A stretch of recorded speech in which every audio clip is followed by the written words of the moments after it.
You're listening to Football Friday Night on demand exclusively on 600 ESPN El Paso. Stay up to date with high school football scores, updates, and news by downloading the free 600 ESPN El Paso mobile app. The following is an exclusive presentation of Team 600 ESPN El Paso.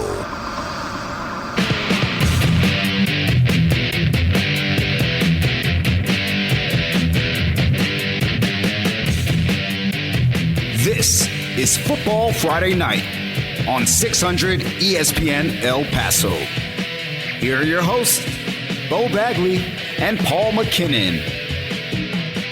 It's Football Friday Night! That's right, football is back in the borderland. From now until the clock strikes 0, we have you covered with all the action. From West Texas to the land of enchantment, it's a full slate of games tonight on Football Friday Night, right here on 600 ESPN El Paso. I'm your host, Beau Bagley, alongside the hardest workers in the business, Paul McKinnon and the silky smooth Sal Montez. Oh yeah, we have 70 years of experience on site in the stadiums tonight.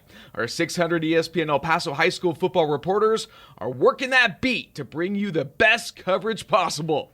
Our reporters tonight are Steve Escajeda, Alex Nicolas, Jaime Chavez, Adrian Broadus, Joe Rodriguez in his 14th season, and J.D. Sursley. And once, guys, before we get to the action, I'd like to give a shout-out to longtime Football Friday Night host and reporter Mark Miller. Mark stepped aside after nearly 30 years bringing you all the action, a decade as host. And Mark, from all of us, thank you for everything you have done for high school football in the borderland. And on behalf of everyone here at 600 ESPN El Paso, thank you for making this show what it is. It's a beacon of light when it comes to West Texas and Southern New Mexico high school football. And Paul, you've had a long chance to work with Mark Miller over the years. Talk a little bit about Mark. What was he like? Well, I was going to say maybe I just get a better chance to talk now. Let's start there. No, just kidding. Yeah, Mark was terrific. So organized. People who've listened to this show for a long time, it's always been like a kind of Wild West shootout, all over the place. You never know what you're going to hear.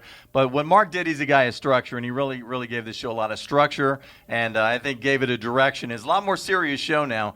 If you're a guy who cares about high school football, wants to listen, hear things, know things, what's going on, this is really the place to go because there's a lot of information being dealt, and Mark's the one that steered the ship that direction. Good for him. Appreciate it big time. Mark did a great job over the years and really appreciate him giving a lot of guidance to this show. So really excited to be here with everybody. And my first stint as a radio show after a long time at KTSM and News Channel 9, spent 17 years to 18 years doing high school football. So excited to be here on the other side, talking a little bit about high school football over the radio. So some big games today. We obviously have an early one, Midland Christian and Americus at the Student Activities Complex at the SAC. That was a 4 p.m. kickoff.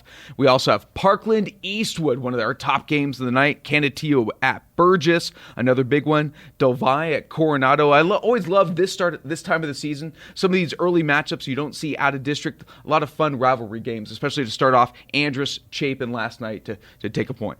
Yeah, no, and a good game for a quarter, and then as often happens, the best player on the field, flips everything. And that was Jeremiah Cooper. I was at that Andrus game.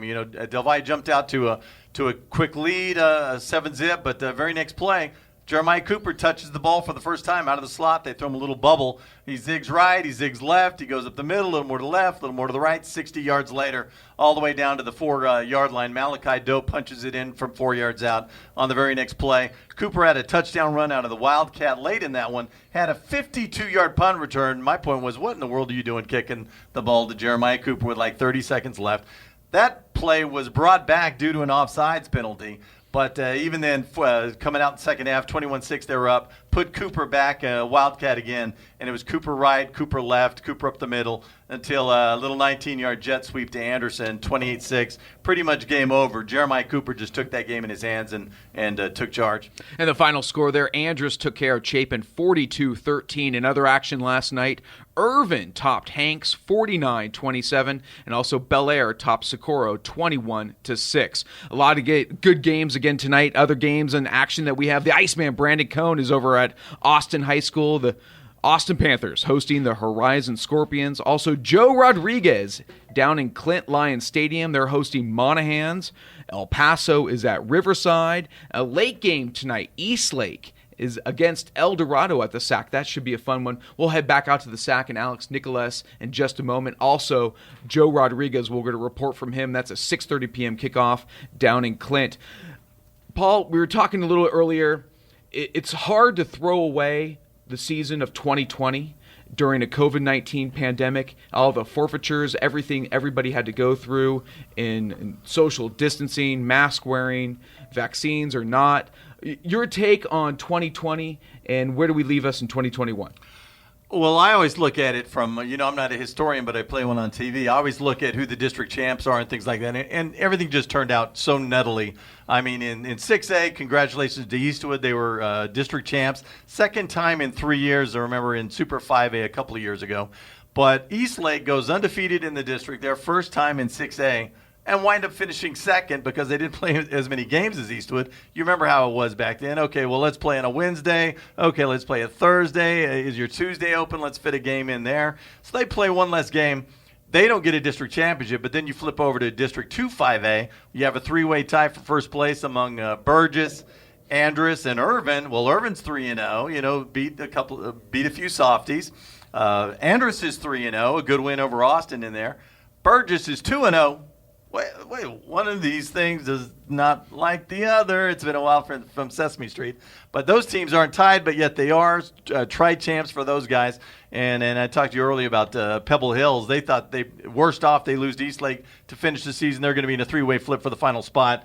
Mark Torres, head coach there, finds out, oh, you guys better win this one, or guess what? You're going to be out, and that's exactly what happened. 35-34. Eastlake drives the field with about 80 seconds left. That Elijah Uribe kid, as that Eastlake offense transformed from high-flying to grounded out, and that was good enough last year. Got them into the playoffs, and unfortunately for Pebble Hills, knocked them out. It's been a tough season. Last year COVID-19 hit, and absolutely, like you said, it's just a toss-up. Certainly don't want to throw that season out. A lot of kids, their senior years, and that was it for high school football or football in general. So it's very tough. But now we're going into 2021, and we got football. Football's back. An exciting season and slate we have tonight, and a bunch of great out-of-town games as well. Franklin is at Rio Rancho Cleveland up in Albuquerque, and Cleveland is coming off a great couple of years. Yeah, district champs in 2019, and they went 4-0 last year. Remember, there were no playoffs last year up in New Mexico. I think they started playing maybe around March. So I'm curious what the turnaround is like for those New Mexico teams. Do they just stay red hot, or are they burned out from football a year ago? Who knows? I guess we'll find out tonight. Franklin's going to give them all they can ask for. Absolutely. Actually, I think the Las Cruces Bulldogs really started out the season last week. They started hot coming off a spring season. They beat Volcano Vista 27-20 last week. We'll get into some of those scores a little bit, but Franklin is at Rio Rancho Cleveland. Pebble Hills at the Permian Panthers Mojo hosting the Pebble Hills Spartans. Also, the Montwood Rams are taking on the Midland Bulldogs at Grande Communications Stadium. Mountain View is at Ruidoso, Isleta at Clovis, and Jefferson at Alpine rounds out our out-of-town games. We're going to go get some updates from those games in just a little bit. First, let's head out to the Student Activities Complex and Alex Nicolas with an update from Americus Midland Christian. Alex. It's all final from Far East El Paso. It was all Midland Christian as update. The American Trailblazers 42-7, 464 total yards for the Mustangs for Midland Christian, led by their quarterback River Rodriguez, 212 passing yards and added 112 on the ground, 4 total touchdowns. Nate Frito, 93 yards rushing and a 50-yard touchdown run to open up the third quarter. America with 6 turnovers in the ballgame, 4 of those coming in the second half, 2 of them in the first half when the game was still in balance. Back-to-back turnovers, that led to a Midland Christian long drive. That is the final there. And Midland Christian, a very experienced team out of Cap. They're a Division I semifinalist last year. And of course, America's replacing all-world running back Aaron Dumas, and they're trying to figure out some of the skill guys there. So America starts for the Blazers. They will host Brian Ruder next week here in town according to the schedule. The final score in game 1 of a double dip here at the SAC. Midland Christian 42, America 7. All right, Alex. Alex, thank you very much. 42-7, Midland Christian opens up the season with a win at the SAC over the Americas Trailblazers. Really tough start of the season for the Blazers there in the SAC at home. Midland Christian has proven to be tough over the years, and they start the season off tough once again. Yeah, it was combative early on, but Midland Christian kind of wore them down. Mistakes really hurt Americas. At one juncture, still late third quarter, the new starting quarterback for Americas, Mark Moore, scrambles a little 10-yard run, pretty athletic, looked good doing that, got him within 8-7. But 2 fumbles in plus territory, one all the way down to the 4-yard line, tried to throw the ball, got a little tricky. Quarterback trap, ball rolled back all the way to about the 40-yard line. Turned that one over. And as I said, a couple of turnovers really killed them as they went to halftime down 28-7, a late TD, and that was pretty much all she wrote. Yeah, very tough start for the Americas Trailblazers. Patrick Melton, 13th season at Americas High School. Really done a fantastic job over the years, and just a really tough start. He's going to be beside himself on that one. Yeah, don't forget the talent that went out the door. We're talking Aaron Dumas, maybe the best running back in El Paso high school football history. Was at 3,184 yards. No one's ever rushed for over 3,000 before. Deion Hankins, 28-12, the next closest. Yeah, so Aaron Dumas going to be missed now up at the University of New Mexico. We have some out-of-town scores, a bunch of games out of town. Paul, are we ready to do that? We got a few, of course. Montwood at Midland, 14-13. Kevin Melendez, the quarterback, a 40-yard touchdown run, actually, to get him back within a point. That one may have changed. Alpine Jefferson, Jeff was within 14-7. Alexis Garcia, 60-yard pass reception to get within that touchdown, but now Alpine's put another one on the board. 21-7 as that one's midway through the second quarter. And once a big series of games out in the Permian Basin. Also, Pebble Hills taking on the Permian Panthers. We'll get that one in just a little bit for you. Another big game down at Lions Stadium. The Clint Lions hosting the Monahans. Let's head out to Joe Rodriguez for an update from Lions Stadium. Joe. Thank you very much. 8:30 to go in the second quarter, and it is all Monahans Lobos here as they lead the Clint Lions by a score of 27-0. We have an extra point coming up. The Monahans Lobos have scored in their last 4 possessions. This most recent one, a 65-yard touchdown pass from Cheno Navarrete. The sophomore quarterback is having one quite heck of a game here in his first varsity start for the Lobos. After fumbling their first possession, the Lobos, like I said, scored on their 4 ensuing possessions. We have a touchdown by Tanner Jones on a 13-yard run, a 3-yard touchdown pass from Navarrete to Trey Gomez, and the very first touchdown that the Lobos had was an 80-yard touchdown pass from Navarrete to Leonard Davis. 3 touchdown passes for Cheno Navarrete. He is now currently 6 for 9 with for a little bit more than 181 yards on the game. Quite a first half for Cheno Navarrete. Over on the Clint Lions side of things, they've had a couple of turnovers, 2 fumbles, 1 on a kickoff return. As a matter of fact, the Lobos scored within 21 seconds. They're halfway or towards the end, of the first quarter. I'm going to go ahead and send it back to you on the studio with 8:27 to go. The extra point was good, so now it is the Monahans Lobos leading the Clint Lions by a score of 28-0. And Beau, from just outside of Albuquerque, Rio Rancho, Cleveland, we just spoke about them. The Battle of New Mexico, Franklin in the fight to maybe be New Mexico state champs. Jump out to a 6-0 lead. Beau Sparks touchdown reception from Cameron Bird. What was his name again? Beau Sparks? Beau. Spelled correctly. Beau Sparks. There we go. Awesome. Way to go, Beau. Beau knows. Hey, Franklin up over Cleveland, 6-0. Also a report from Permian Basin. The Permian Panthers trail the Pebble Hill Spartans 9-7 at halftime. So that's a big lead right there for the Pebble Hill Spartans over the Permian Panthers mojo at Ratliff Stadium. Well, an exciting game once again from Joe Rod. 28-0. I should say exciting for the Monahans Lions out there over the Clint Lions, 28-0 in the first quarter. And Beau, here's another early start from out at Bowie's Beatty Samang Stadium. Our Ray Adauto Well, the early shocker of the night, they're playing Fort Stockton. Fort Stockton District 2 4A champs a year ago. And maybe that doesn't sound like a lot, but Andrews is in that district. They beat Andrews to win that district.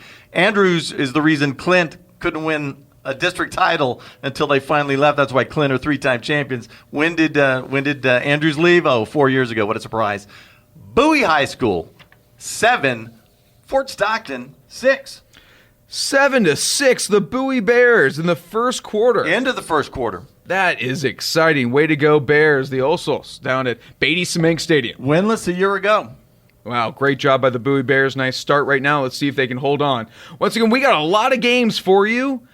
A lot of huge matchups here in the very first night of high school football in West Texas. Second week in Las Cruces. We'll have updates from the land of enchantment all throughout the Permian Basin. You're listening to Football Friday Night on 600 ESPN El Paso.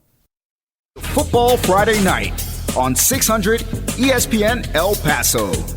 Let's go back to Beau Bagley and Paul McKinnon. Thank you, Sal. Welcome back. Football Friday Night, the most comprehensive high school football show in the borderland right here on 600 ESPN El Paso. We do want to, before we get to our out-of-sound scoreboard, we do want to thank our sponsors out there, Cisco Movers, Longhorn Distributing, El Paso Association of Builders, Greater El Paso Football Showcase, and Taco Avocat. We'll have much more on them in just a moment. Some big games, especially a huge barn burner right now at Grande Communications Stadium, Paul. Yeah, a few going on. The Midland Christian game we already saw. Grande Communication. Midland. Yeah, they come flying in. I hadn't even seen that one yet. Give me news. 28-24, according to Beau Bagley. Midland over Montwood. Here's the ones I can tell you about. Early scores, one of our top games of the night. Big bosses in 5A. Canutillo jumps up over Burgess, 7-zip. Jaime Chavez is going to be along with that report. Austin did the same to Horizon, 7-zip, in a battle of playoff teams from a year ago. You heard Monahan's all over Clint, 21-zip. Bowie out on Fort Stockton, 7-6. Rio Rancho Cleveland just scored, jumped back on top. Franklin 7-6 after the BEAU Beau Sparks touchdown reception. And elsewhere, good. Oh, Midland's Grande Communications. Yeah, the last score I had was 14-13. So, Beau, you're ahead of the game. A couple other ones. Mountain View jumps back into it. Salcedo Hernandez, a 54-yard hookup between the two. 7-6 now. Ruidoso over Mountain View. View missed the extra point, kicking not their strength, I guess. And, of course, Alpine back up on Jefferson, another TD. 21-7, they lead that one. Yeah, Montwood led Midland 13-0 early in the first quarter, but Midland Bulldogs came roaring back. They lead that one in the second quarter, 28-24. Already 56 points scored in that one. I should say 52 points if I can do my math right. It's our first radio show, my first radio show. There's going to be some bumps in the road, but we're going to have some fun along the way anyway. Hey, let's head out to Steve Escajeda in our Cisco Movers Game of the Week. Steve Escajeda at Trooper Stadium. Take it away, Steve. Thanks a lot, guys. We've got 8-12 left to go here in the opening quarter, and we're still scoreless between Eastwood and Parkland.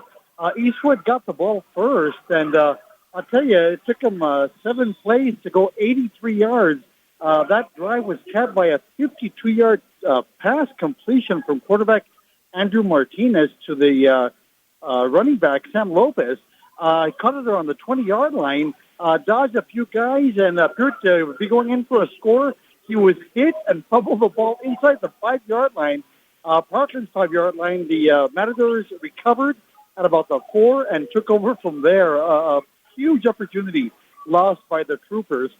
Parkland, again, is still on their drive. In fact, they're facing a 4th down, and they're about to punt from their own 33-yard line. So far in the ball game, Andrew Martinez for Eastwood in that opening drive, 3 out of 6 in the air, 78 yards, and again, that heartbreaking fumble inside the 5-yard line. We've got 8:04 now to go here in the opening quarter. First ball game of the year, guys. It's Eastwood nothing, Parkland nothing. And Beau, I can't remember the last time these two teams played each other. Parkland and Eastwood, both district champs, perennially powerful last 5, 6, 7, 8 years. You'd think they'd be finding reasons to get together. The last game I can remember between these two was like back in the late 70s when they were in the same district. I think like 76 or something. Parkland might have knocked off Eastwood 20-14 or something like that. But from that time till now, I talked to Julio Lujan. He said, "Hey, we haven't played him in the 10 years I've been at Eastwood, and I'm not sure they played him in the 20 before he was there." Yeah, Julio Lopez has the Eastwood Troopers really running really well. Surprised that's one of these reasons that we love games to start the year just Absolutely, like this. right. Is you get games like this and bragging rights, regional bragging rights. Parkland was 7-2 last year, Eastwood 7-1 to start the year this year. Pretty exciting to see. But no score between the Parkland Matadors and the Eastwood Troopers at Trooper Stadium. Let's then head out to Mustang Stadium. The Burgess Mustangs hosting the Canutillo Eagles and Coach Jaime Chavez. Jaime. All right, well, we've got 3:57 left in the first quarter. Canutillo has scored once again just a few moments ago. Quarterback Devin Granados, a 19-yard touchdown run, and it's Canutillo 13, Burgess 0, and the extra point is pending by the Canutillo kicker, Andres Sanchez. He's waiting for the kick, and there's a ball, there's the snap, and no good. It's off to the right, Andres Sanchez's kick. So the score remains 13-0 with 3:57 left in the first quarter here at the Mustang Stadium. LJ Martin had the first score for Canutillo, a 1-yard touchdown run. The extra point is good. That one capped a 3-play, 23-yard drive, and that was set up by the Canutillo defense as safety Edward Carrillo picked off, and Andy Rutledge, the Burgess quarterback, he picked off an attempted screen pass at the Burgess 23-yard line, and three plays later, the Canutillo Eagles took it in for the score. Andy Rutledge having a rough night tonight. The quarterback getting a lot of pressure from Canutillo. He's one of 5, 10 yards passing, and 1 interception. He's been sacked once. But LJ Martin is starting to pick up the slack for Canutillo. He's got 6 carries, 39 yards rushing, and the 1-yard touchdown run. Canutillo has kept Tavares, Jones, Burgess in check thus far. 5 carries, 27 yards, and Canutillo quarterback Devin Granados, 3 carries, 30 yards rushing, including a 19-yard touchdown run. So we've got 3:57 left in the first quarter at Mustang Stadium, and it's Canutillo 13, Burgess nothing. And Beau, if that Rutledge name sounds familiar, and hearing it in a bad way on the bad end of an interception, of course, head Burgess coach Neil Rutledge, his 6th season, and of course that is his kid. Yeah, it's tough. So Canutillo leads the Burgess Mustangs 13-0. 3 minutes to go in the first quarter. Touchdowns by LJ Martin and Devin Granados. You got to believe that the Burgess Mustangs and running back Tavares Jones, a Missouri commit, he's going to get his yards. It might come late in the second half. Who knows when but that team is tough when he gets the ball. Yeah, I wonder if they'll wind up featuring him. It's always been a guy almost like Aaron Jones back in the day. Sometimes he's at flanker, sometimes he's in the backfield, sometimes you line him as the quarterback, all over the place. I wonder as a senior now if they just say, okay, Tavares, you're the stud. Here's the ball. Go do something with it. Yeah, you can put him in the Wildcat, I think, anytime, or the Wild Mustang down there at Burgess High School. He's a lefty. Canutillo leads Burgess 13-0. Hey, let's head out to T-Bird Stadium. Coronado T-Birds hosting the Del Valle Conquistadors, and join Adrian Broadus. Adrian. Hey guys, 21 seconds left here in the first quarter. Scoreless out here at Coronado as Del Valle is on their own 45-yard line. In this game, it's been a battle on the ground on both sides. Coronado is starting their sophomore quarterback in Blake Brandag, who's 1 for 3 with a 40-yard bomb to Cade Little, who's had an exceptional game, 10 yards on the ground, and has really been the life of this Coronado offense. But not a lot going on defensively for the Coronado Thunderbirds. The Del Valle Conquistadors just have had 3 straight turnover on downs, and they just haven't had any luck in the first quarter so far. So again, now we've got 16 seconds left here in the first quarter out at Coronado High School, scoreless. As we get into the end of the first quarter here at Coronado High School. Adrian, thank you. So no score out there at T-Bird Stadium between Coronado and Del Valle. Del Valle 5-2 last season, Coronado 2-4. A lot of people say at Coronado that they're turning the corner. They're bringing that team back, and this is almost a game that it's almost a must-win if they want to bring that team back. Yeah, I don't know about that. One team that might be turning the corner, though, Clinton Lions on the scoreboard. Whoops, as soon as I say it, they close within 28-7, and about a minute later, Monahan sticks another one on them, 35-7. Remember, Clint beat these guys to open the season just a couple of weeks ago. I think Monahan's remembers. Monahan's is for real, looks like, and maybe Clint, this is also, remember, first game of the season, maybe first game jitters for the Clint Lions. Hey, let's head out to Austin's R.E. McKee Stadium. Join the Iceman, Brandon Cohn, as Austin hosts Horizon. Brandon. 1:44 remaining here, opening quarter. Austin with a 7-0 lead. Going back to the 8:18 mark of the first, Austin goes for it on a 4th and 2 at the Horizon 42, and quarterback Irving Cantinas calls his own number, converts. 2 plays later, the Panthers running back Jaden Wilson scores straight up the middle, 24-yard touchdown run to put the Panthers up 6-0. The PAT was good, making it 7-0. Austin defense, relentless pressure on Scorpions quarterback Jacob Kihas thus far. And also, I must say that Horizon's been very sloppy on their only offensive possession, committing multiple penalties as well. Also, Jaden Wilson, who's taking over for Will DeBeese Rodriguez, Q5A Defensive Player of the Year for the last couple of years. Already 7 carries, 40 yards, and that huge touchdown. He's also playing the other side of the ball as their starting linebacker as well. 1:41 remaining, opening quarter here at R.E. McKee Stadium. Austin 7-0 over Horizon. You know, Horizon's Paulo Melendez, former UTEP minor offensive lineman, has Horizon playing really well, but one of the most surprising teams, I'd say in the last couple years, is Eric Pichardo's Austin Panthers. They've really played well, but this year without Willie Rodriguez, without Isaiah Witterstatter, both running backs, both have graduated, and Austin looks like they're still putting it together. Beau Pichardo is like undercover sensational coach. He wins everywhere he goes. The late 2000s, those good Austin teams that won back-to-back titles, Ruben Batista, he was on that staff, and of course made the move out to Bowie when Robert Padilla went out there. And when Bowie had success, it was, man, Robert Padilla, what a great coach he is, which he absolutely is. But guess who was right there with him? Eric Pichardo, though. Five playoffs in a row. That never happened in Bowie high school history. But then Pichardo goes off to Austin. Remember, Rodney Rogers was there, had a 4-win season, I think, but bookended by winless seasons. A couple of those, the entire freshman, JV, nobody won a football game. That happened a couple of times. That's the program Eric Pichardo took over, and almost overnight, near the playoffs, and ever since playoffs. Beasts like Will Rodriguez on the team has a lot to do with it. But like you said, no Will Rodriguez this year. We're going to see, what kind of coach Eric Pichardo really is. And, my money's on him. And remember the Austin days when they went undefeated? Ernest Ryak, quarterback, a couple years ago, 2008, 2009? Edwin Morales in the backfield, the Calhoun twin brothers, right? They were so exciting to watch, and this has the feel of just young, gritty guys putting it together for the Austin Panthers. Hey, another exciting game, the Riverside Rangers starting up the season at Riverfront Stadium hosting the El Paso Tigers. Let's head out to J.D. Sursley at Riverfront Stadium. J.D. Yeah, how's it going, guys?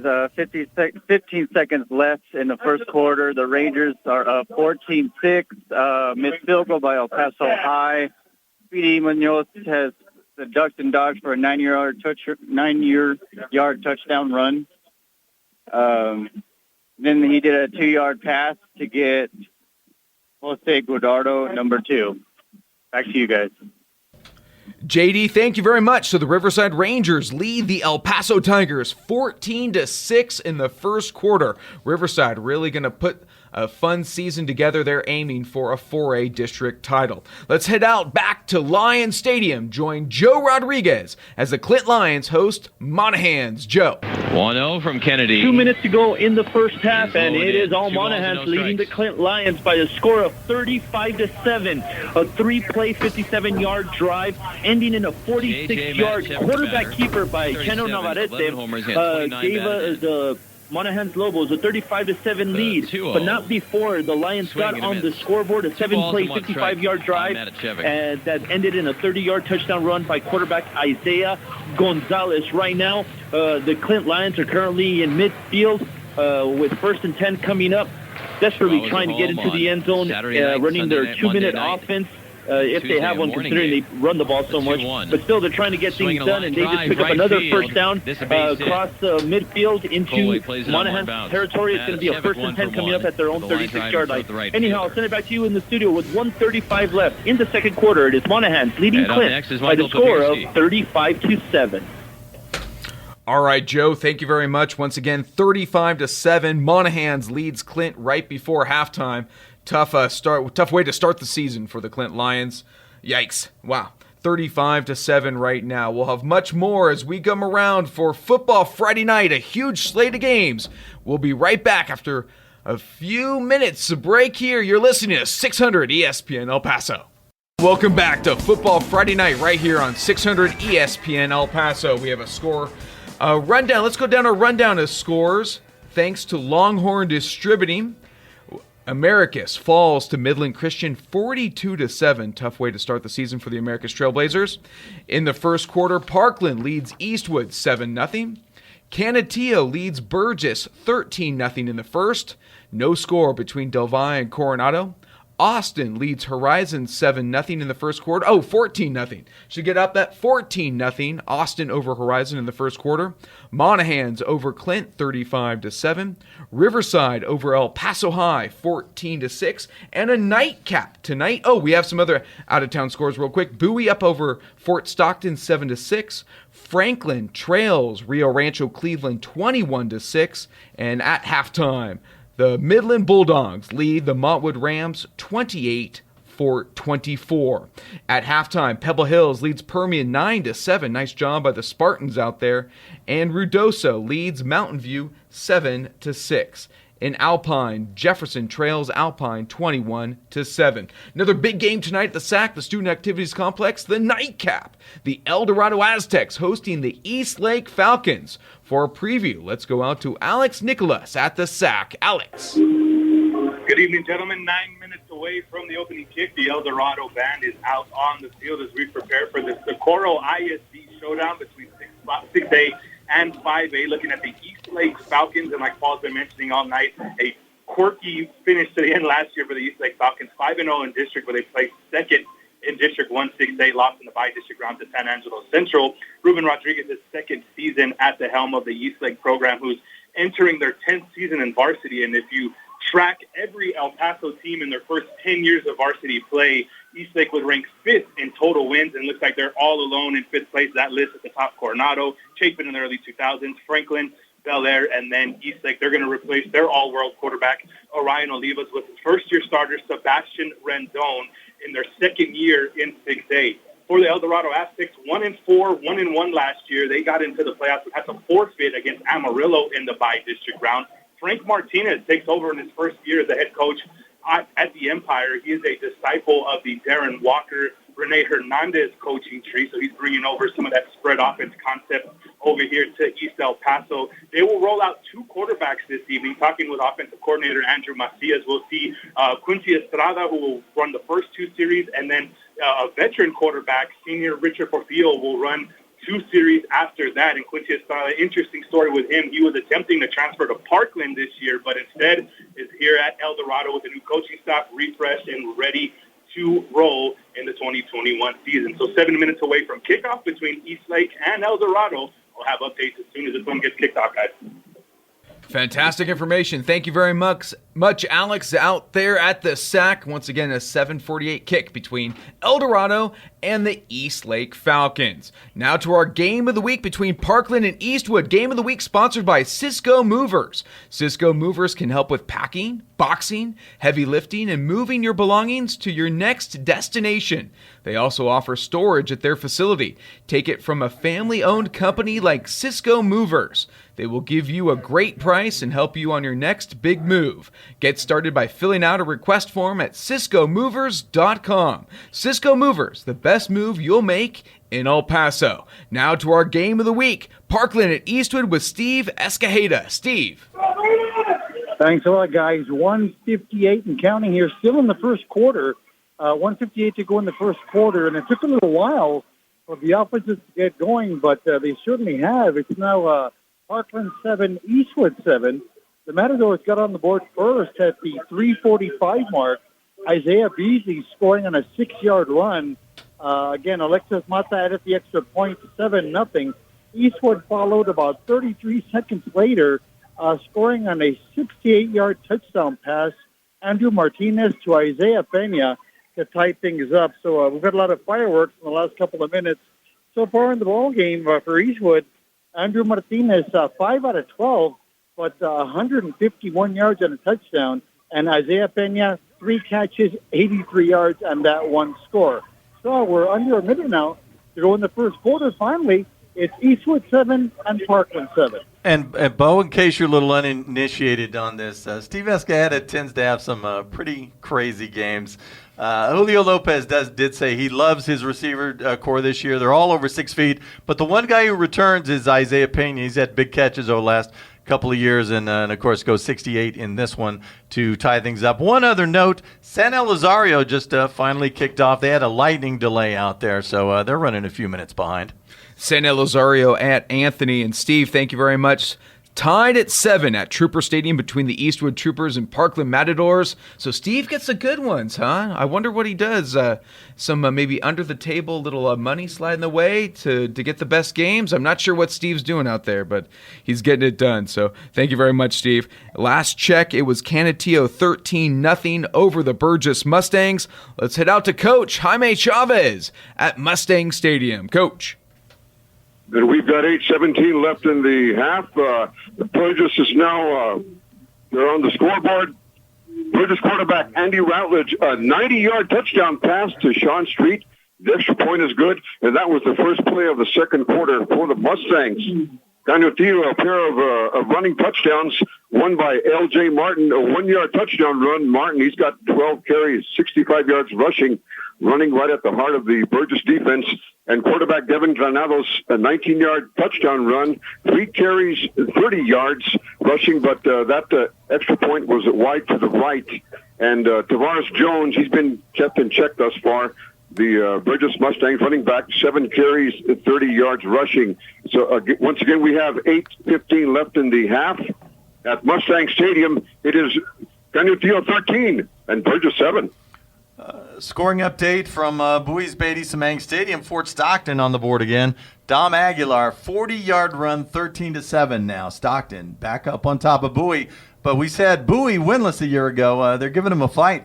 Good for the Bowie Bears, down 13-7 to the Fort Stockton. Hopefully the Bowie Bears, and we be little homers here. Hopefully the Bowie Bears can right the ship. And Beau, you just heard Sean Street, 90-yard touchdown reception. That guy's the super sacker for the Burgess Mustangs, defensive newcomer of the year. A couple years ago as a sophomore, experimenting him. Hey, let's try the guy. He's pretty good. Let's put him on the offensive side of the ball and see how it works.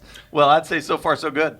And just the coach's son that you just brought up, Andy Rutledge, a 90-yard touchdown pass. Maybe Canutillo up close to the line trying to stop the run into Tavares Jones. And Rutledge right over the top hits him for a 90-yard touchdown pass. So once again, 13-7 Canutillo over Burgess. Let's head out to Coronado's T-Bird Stadium. Last check, there was no score. Let's see if there's an update from Adrian Broadus. Adrian. 7:24 left here in the second quarter. No score still out here at Coronado High School.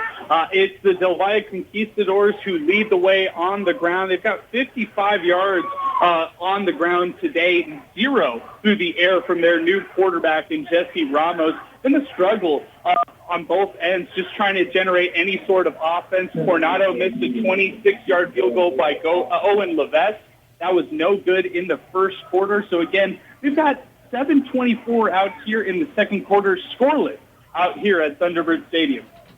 So Steve Escajeda gets the barn burners, and Adrian kind of gets the snoozers, I guess, no score. Is that how it works? And I think the Franklin Cougars get the lightning delays. Oh, no. That's where they are. Whatever that score is it 21-6? 21-6, Cleveland over Franklin. In a lightning delay currently. So, those things last bare minimum of 20 minutes. Once there's a strike, you got to sit around for a bit. So, no telling when they get back underway. Well, maybe the Franklin Cougars can right the ship down 21-6 in the second quarter. That game up in Albuquerque against the Cleveland Storm. And storm is all the right word tonight out in Albuquerque. Look at Beau Bagley on his There first we go. night. Hey, speaking of storm, it's Brandon Cohn getting it done storming out at R.E. McKee Stadium, his stomping grounds. The Horizon Scorpions and the Austin Panthers. Let's head out to the Iceman at R.E. McKee Stadium. Brandon. 6:08 remaining here in the first half. Austin with a 14-0 lead over Horizon. Going back to the very beginning of the second quarter, 11:50 to play in the second. Panthers running back Jaden Wilson scores his second touchdown of the first half on a 5-yard run, scrambling right up the middle to put the Panthers up 14-0 over Horizon. At the 8:14 mark of the second, Horizon, they end up going for it on a 4th and 10 from the Panthers 22, and they do not convert as Austin's secondary and their defensive line has been wicked this first half, holding Scorpions quarterback to a dismal 1 of 4 for 20 yards. Now, this kid, Jacob Kios, remember, passed for over 1,000 yards last season, and he's been completely shut down here in this first half. Also, the Panthers, they're just running it right up the middle, left and right, utilizing Jaden Wilson, Israel Luna, and Ivan Gonzalez, and being stellar so far this evening. 5:12 left here, first half. Austin 14-0 over Horizon. Thank you very much, Iceman. 14-0. Austin over Horizon. What a game out there at R.E. McKee Stadium. And what a game for Monahans over Clint right now. Last check, it was 35-7. Let's head out to Joe Rodriguez at Lions Stadium. Joe. Thank you very much, Beau. Halftime in full effect out here in Clint Lions Stadium, where it has been all Monahans Lobos leading the Clint Lions by a score of 42-10. Little spark for the Clint Lions there with 42 seconds to go in the half as Carlos Ariola nailed, with plenty of room to spare, a 48-yard field goal attempt. At that point, the game was 35-10 with 42 seconds left. But then all of a sudden, all it took was the Monahan Lobos one play, 75-yard touchdown run by Leonard Davis to put the Monahan Lobos up to what we are right now with a score of 42-10. Just right away, got to give some quick halftime stats on Cheno Navarrete, the sophomore quarterback for Monahans. It's 6 for 10, 190 yards, 3 touchdown passes. He also has 4 carries for 85 yards and a touchdown run. On the Clint Lions side of things, well, it's what you could expect. 26 rushes for 113 yards, but unfortunately that isn't enough for a team that last season averaged 340 yards on the ground per game. I'm going to go ahead and send it back to you in the studio. We have about 14 minutes until the second half kicks out here at Clint Lions Stadium. With 13 minutes to go until halftime, it is all Monahans leading Clint by the score of 42-10. All right, Joe Rodriguez out there at Lions Stadium. Joe, thank you very much. What a game right there for the Monahans Lobos. They're starting the season hot over the Clint Lions. Another big game out at Riverfront Stadium. The Riverside Rangers hosting the El Paso Tigers. Let's go out to J.D. Sursley at Riverfront Stadium. J.D. Yeah, how's it going, guys? Paso High is trying to stay in it. It is 21-6 Riverside. 4th and goal. El Paso High is driving. 8 minutes left on the second quarter clock. Halftime. They're on the goal line. Again, 21-6, 7:50 left. And, Beau, I'll tell you, Riverside hadn't been in the playoffs since 2010. Actually, that was Eric France's first year as a coach. Of course, he's come and gone. Not too bad over at Parkland these days. But, playoffs last year, 14-7 losers to Clint. That's how they wind up runners-up in District 148. Clint, of course, 3-time champs. But Riverside in the playoffs, and I'm thinking they kind of like the feeling and the taste. Gary Ricotta, an old Riverside grad himself, man. I think they're back. Riverside's back where they belong. Maybe not quite back to the Tom Work level, but they're working their way back there. And a lot of old Riverside exes, including stud quarterback Michael Stevenson on that Riverside staff. Absolutely good. You know, that winning feeling is contagious. Once you get a taste of it, you want to just keep going. Reminds me of the days between the Riverside Rangers back in 2003, 2004, back-to-back area champions for the Riverside Rangers. Maybe they're getting that playoff feeling once again. 21-6, Riverside over El Paso High. Thank you so much, J.D. Sursley out there at Riverfront Stadium. Want to remind you, the only hot seat dealer in West Texas and Southern New Mexico is Longhorn Distributing, your source for cleaning equipment, service, and supplies. Longhorn Distributing, 5516 East Paisano Drive in El Paso. Much more to come right here on Football Friday Night, 600 ESPN El Paso. You're listening to Football Friday Night on 600 ESPN El Paso. Let's go back to Beau Bagley and Paul McKinnon. Welcome back to Football Friday Night on 600 ESPN El Paso. Quick out-of-town scores. Up in Albuquerque, there's a lightning delay for the Franklin-Rio Rancho Cleveland game. Cleveland leads Franklin 21-6. That game in the second quarter, but once again, there is a lightning delay. Down at Grande Communication Stadium, Midland leads Montwood in the third quarter 35-24. Also in the Permian Basin at Ratliff Stadium, the Permian Panthers trail Pebble Hills Spartans 9-7. That game in the third quarter. Also out of town in Ruidoso, the Ruidoso leads Mountain View 21-14. Down in Alpine, Alpine leads Jefferson 21-7. And Clovis leads Isleta in the first quarter 14-13. Now time for our no-huddle drill. Quickly to all the games, starting with our Cisco Movers Game of the Week and Steve Escajeda at Trooper Stadium. Steve. Thanks a lot, guys. We've got 8:13 to go here in the second quarter, and we're all tied up 7-7 between Eastwood and Parkland. So far, the big guys for Eastwood so far, he's lighting it up tonight. Quarterback Andrew Martinez, 8 out of 16, 185 yards, a touchdown. The Troopers are knocking on the door. They're in the 6-yard line of Parkland, 265 total yards for Eastwood so far. But Parkland hanging on. 8:07 to go in the second, 7-7. Steve, thank you very much. Wow, Andrew Martinez for Eastwood. 6 completions, 185 yards. That game tied at 7.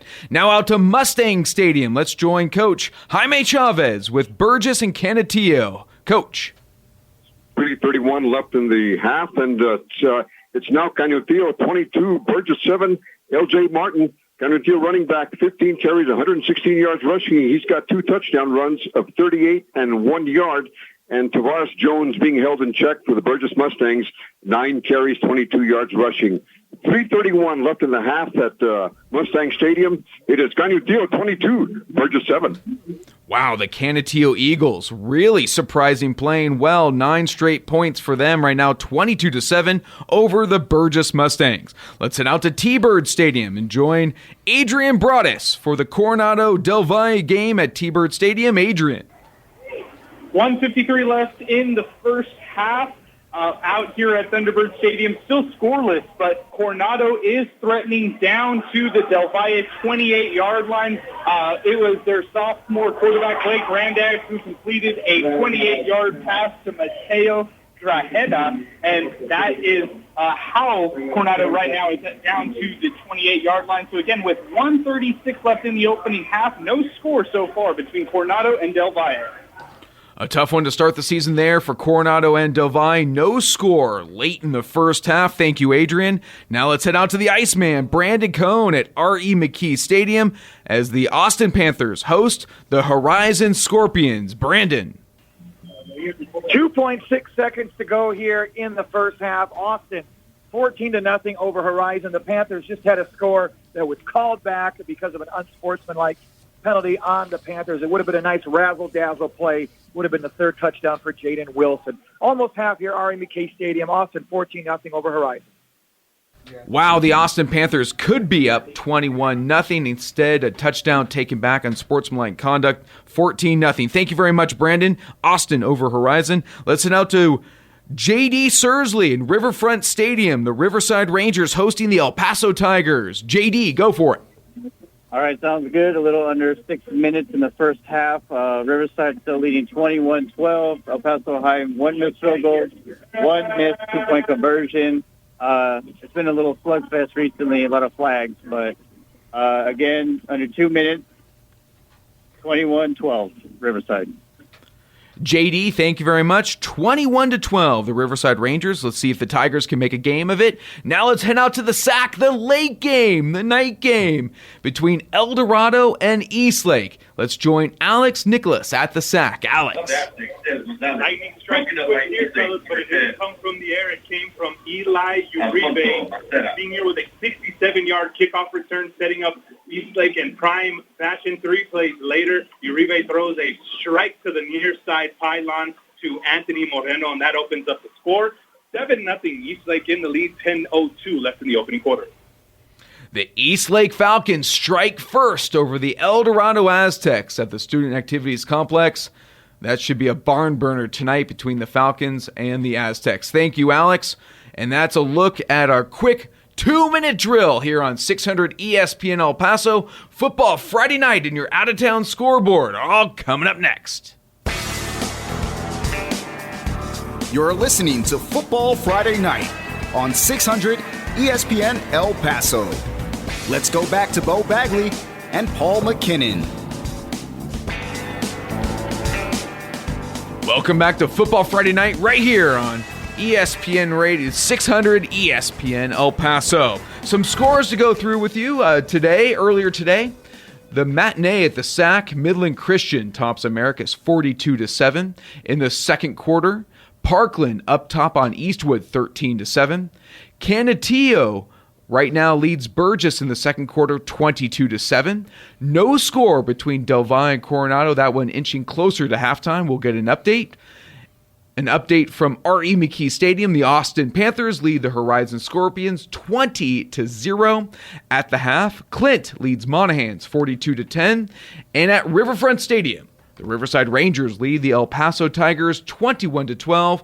That with a few minutes to go in the second quarter. Also, Eastlake leads El Dorado. This is the late game at the SAC, 7-0 that game in the first. Also, last check, Fort Stockton over Bowie, 13-7. And Anthony leads San Elizario 3-0, that one in the first quarter. Out-of-town scoreboard. Paul, you want to take it away? Oh, well, one with local import. This one just in from Clovis. By the way, Clovis, a good team in New Mexico. It's what we were talking about earlier with Cap. How well do we play the New Mexico teams? Clovis was, a semifinalist a couple of years ago. 27-20, they lead the Esleda Indians, but Esleda hanging tight, giving them all they want in that contest. A couple of legitimate out-of-town scores as they trickle in. Thursday night game, Lubbock-Monterey beat Odessa, squeezed by 32-27. So that's what you call a bad loss for Odessa. Amarillo-Paladuro up on Plainview 12-8. Borger a point better than Lubbock 7-6. That's a fourth quarter score. Another Thursday game, Hereford took down Caprock 13-7. Remember, Caprock won their district, the Super 5A, a couple of years ago. Did a Silky Sullivan and pulled it out at the last minute. Hereford, that's a big win for them. Other Friday night games, Canyon Randall up on Canyon 13-6. Wichita Falls Rider, no surprise, 35-11 all over Dumas. Another Thursday nighter, Chisholm Trail gets past Wichita Falls 34-23. Burleson all over Abilene Wiley 42-3, and for the moment, that's your out-of-town scoreboard. All right, Paul, thank you very much. Up in Albuquerque, there is a lightning delay between the Franklin Cougars and the Cleveland Storm. Yep, literally and figuratively, of storm up in Albuquerque. Cleveland leads that one 21-6 in the second quarter. Down in the Permian Basement, two big games. Pebble Hills at last check leads Permian 9-7, that in the third quarter. Permian threatening. And then also at Grande Communications Stadium, the Midland Bulldogs lead the Montwood Rams 35-24. Down in Alpine leads Jefferson 27-14. Up in Ruidoso, in the hills, in the mountains, 21-14 Ruidoso over Mountain View. And this just shot in from our own Adrian Broadus. The Cathedral Fighting Irish visiting Tornillo. 21-zip Cathedral on top of that one. Coach Crane, remember Cathedral only got to play one game a year ago, so they are thankful to be back on the field and taking advantage. Absolutely. Cathedral starting up the season looking pretty hot right now, 21-0 over the Tornillo Coyotes. And starting to separate a little bit out in Midland. The Bulldogs put another score on the board, 41-24. They now lead Kevin Melendez and the Montwood Rams. Another score from the land of enchantment, Cibola over Las Cruces High. Yeah, those Bulldogs up 19-0, Cibola over Las Cruces in the first half. So, hey, we're going to go back out now to Alex Nicholas at the Student Activities Complex. Get an update from Eastlake and El Dorado, the matinee at the SAC. Alex. 6:37 left in the opening quarter. Still Eastlake 7, El Dorado nothing. Right now, a 60-yard touchdown pass from Sebastian Rendon to Deucesta was called back for a blindside block, so that's going to push back Eastlake back near midfield with 6:37 left in the opening quarter. It's Eastlake 7, El Dorado nothing. All right, still 7-0 Eastlake over El Dorado. Alex, thank you very much. All right, now to our game of the week, sponsored by Cisco Movers. Let's head out to Eastwood High School in Trooper Stadium. Join Steve Escajeda for the Troopers against the Parkland Matadors. Steve. Thanks a lot, guys. 5:16 to go here in the second quarter. Parkland has now taken a 14-7 lead over the Troopers, scoring when quarterback Brian Albaran hit Demarion Crest with a 56-yard touchdown pass, again to put Parkland up 14-7. So far in the ballgame, Albaran, a new quarterback for Parkland, 5 out of 11, 109 yards, 1 touchdown, 1 INT, and Demarion Crest, 3 catches, 107 yards, and a touchdown. And I'll tell you what, Isaiah Beasley, bit of a beast for Parkland as far as running the football, 15 carries, 78 yards. He's got a touchdown, and he just, it takes more than a couple of guys to bring him down. So let's see, 4:53 left to go before the half here at Eastwood. Parkland out in front of the Troopers, 14-7. All right, Steve, thank you very much. Boy, look at the Parkland Matadors over the Eastwood Troopers. Parkland 14-7. Wow. Yeah, surprise over on this side. So, but I mean, what is it? It's a big play. The Crest kid for about 60 yards. That's what Parkland has. They have playmakers on that side of the ball, and if Eastwood's not going to put it on them, they're dealing with their own destiny there. Oh, the Eastwood Troopers certainly can fire fast. Andrew Martinez had a 68-yard touchdown pass earlier in the game to tie the game at 7. So Eastwood can put up some points, but trail the Parkland Matadors 14-7. Let's head out to Burgess Mustang Stadium, hosting the Canutillo Eagles and Coach Jaime Chavez. Jaime. It is halftime at Mustang Stadium. It's all Canutillo. Canutillo 22 and Burgess 7. Canutillo junior running back, L.J. Martin. He's got 2 touchdown runs of 38 and 1 yard, and also 17 carries, 122 yards rushing for the junior. Quarterback, Devin Granados, a 19-yard touchdown run, and he's also part of that running attack. 4 carries, 45 yards rushing. And also the Canutillo defense making an impact. They recorded a safety in the second quarter when they tackled Burgess running back Tavares Jones in the end zone on a Burgess 1st and 10 at their own 1-yard line, that one occurring in the second quarter. And Jones is struggling tonight. He's got 10 carries and 27 yards rushing. The only touchdown for Burgess, Andy Rutledge, a 90-yard touchdown pass to Sean Street. Rutledge is 4 of 8, 112 yards passing, 1 touchdown, 1 TD. Yeah, 1 TD and 1 interception, and he's been sacked once. And Burgess has had another major miscue in the first quarter as their wide receiver, Ray Campos, he had a 82-yard kickoff return called back because of holding, another miscue for the Burgess Mustangs. So once again, halftime at Mustang Stadium, Canutillo 22, Burgess 7. And Beau, the name you don't hear there is Tavares Jones, star running back. This was billed as the battle of the top 2 running backs in the city going head-to-head. L.J. Martin, you're hearing his name a little bit. Tavares Jones, not so much. Canutillo doing what they do, playing outstanding defense, one of the better coached defensive teams year to year in this city. Scott Brooks, longest tenured head coach in El Paso, and his coaching like it. He knows a lot, and he conveys it to his team extremely well. Playing great defense, not making mistakes on offense. That's gotten Canutillo a lot of W's over the years. It certainly has, and boy, they're playing like it tonight. 22-7 at halftime over the Burgess Mustangs. We got an update from the Permian Basin. The Permian Panthers now trail Pebble Hills 15-7. Yep, that's right. The Spartans just scored. Pebble Hills quarterback Gael Ochoa, younger brother Sebastian Ochoa, runs it in from 4 yards out per Twitter. Spartans lead now 15-7 in the fourth quarter. So Pebble Hills can really put a shocker out there at Friday Night Lights and Mojo. And Beau Ochoa, just a sophomore, that's one of the things we talked about. COVID brings a lot of craziness. What it does do is give a lot of freshmen a chance to play before you would expect. High school football is so serendipitous. Oh, my goodness, we got to stick a high school freshman on the field. But that freshman is going to become a sophomore, and he's going to become a junior, and he's going to become a senior. And by those times when they get a little older, that little freshman experience just sticks them up maybe a couple of levels that they wouldn't normally be at. We're seeing the same thing from Andrew Martinez with the Troopers, where he got thrown in when Chris Castaneda got knocked out for good a couple of years back. And that experience is starting to show for the Pebble Hills Spartans as they lead the Permian Panthers 15-7 in the fourth quarter. Hey, let's see if there's any points scored out at T-Bird Stadium.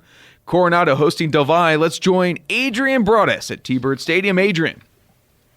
It's halftime out here at Thunderbird Stadium. Still scoreless. Sorry, Beau. No points in this game. 12 drives, 9 punts combined between both teams. Del Valle's best shot was their 2-minute drill that they had before halftime, but they failed to score at the end of the first half.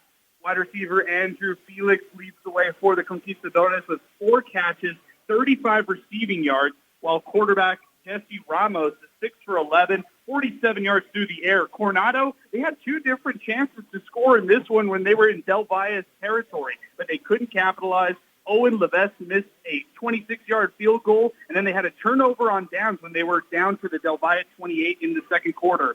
So, again, we've got about 11 minutes left in the half, and it is scoreless out here at Thunderbird Stadium between Del Valle and Coronado. And Beau, Jeff back in the fight against Alpine, another touchdown on the board, and a 2-point conversion, closed within 27-22. Jefferson, a lot of returning skill guys this year. That's a team to watch, trying to grab that fourth and final playoff spot in District 2-5A. That certainly would be. That's a nice scrappy team down there, the Silver Foxes of Jefferson High School. So four-year starter quarterback Nathan Alcala, the Rubio kid, Arturo Rubio, his brother Miguel on the team. Remember, Jose Rubio is the one that ran Jefferson into the playoffs last time they got there several seasons back. 3 touchdowns on a Saturday afternoon at the Sun Bowl, got him into a 5-way coin flip, which they definitely won. Tony Martinez, the lucky coin in that one. Yeah, Tony Martinez has Jefferson Silver Foxes playing hard. I believe 5th year for Tony Martinez down there at Jefferson High School. So, correct. Hey, let's go out to Brandon Cone. The Austin Panthers and Horizon Scorpions should be at halftime now. Let's get a halftime update from Brandon the Iceman. Brandon, take it away.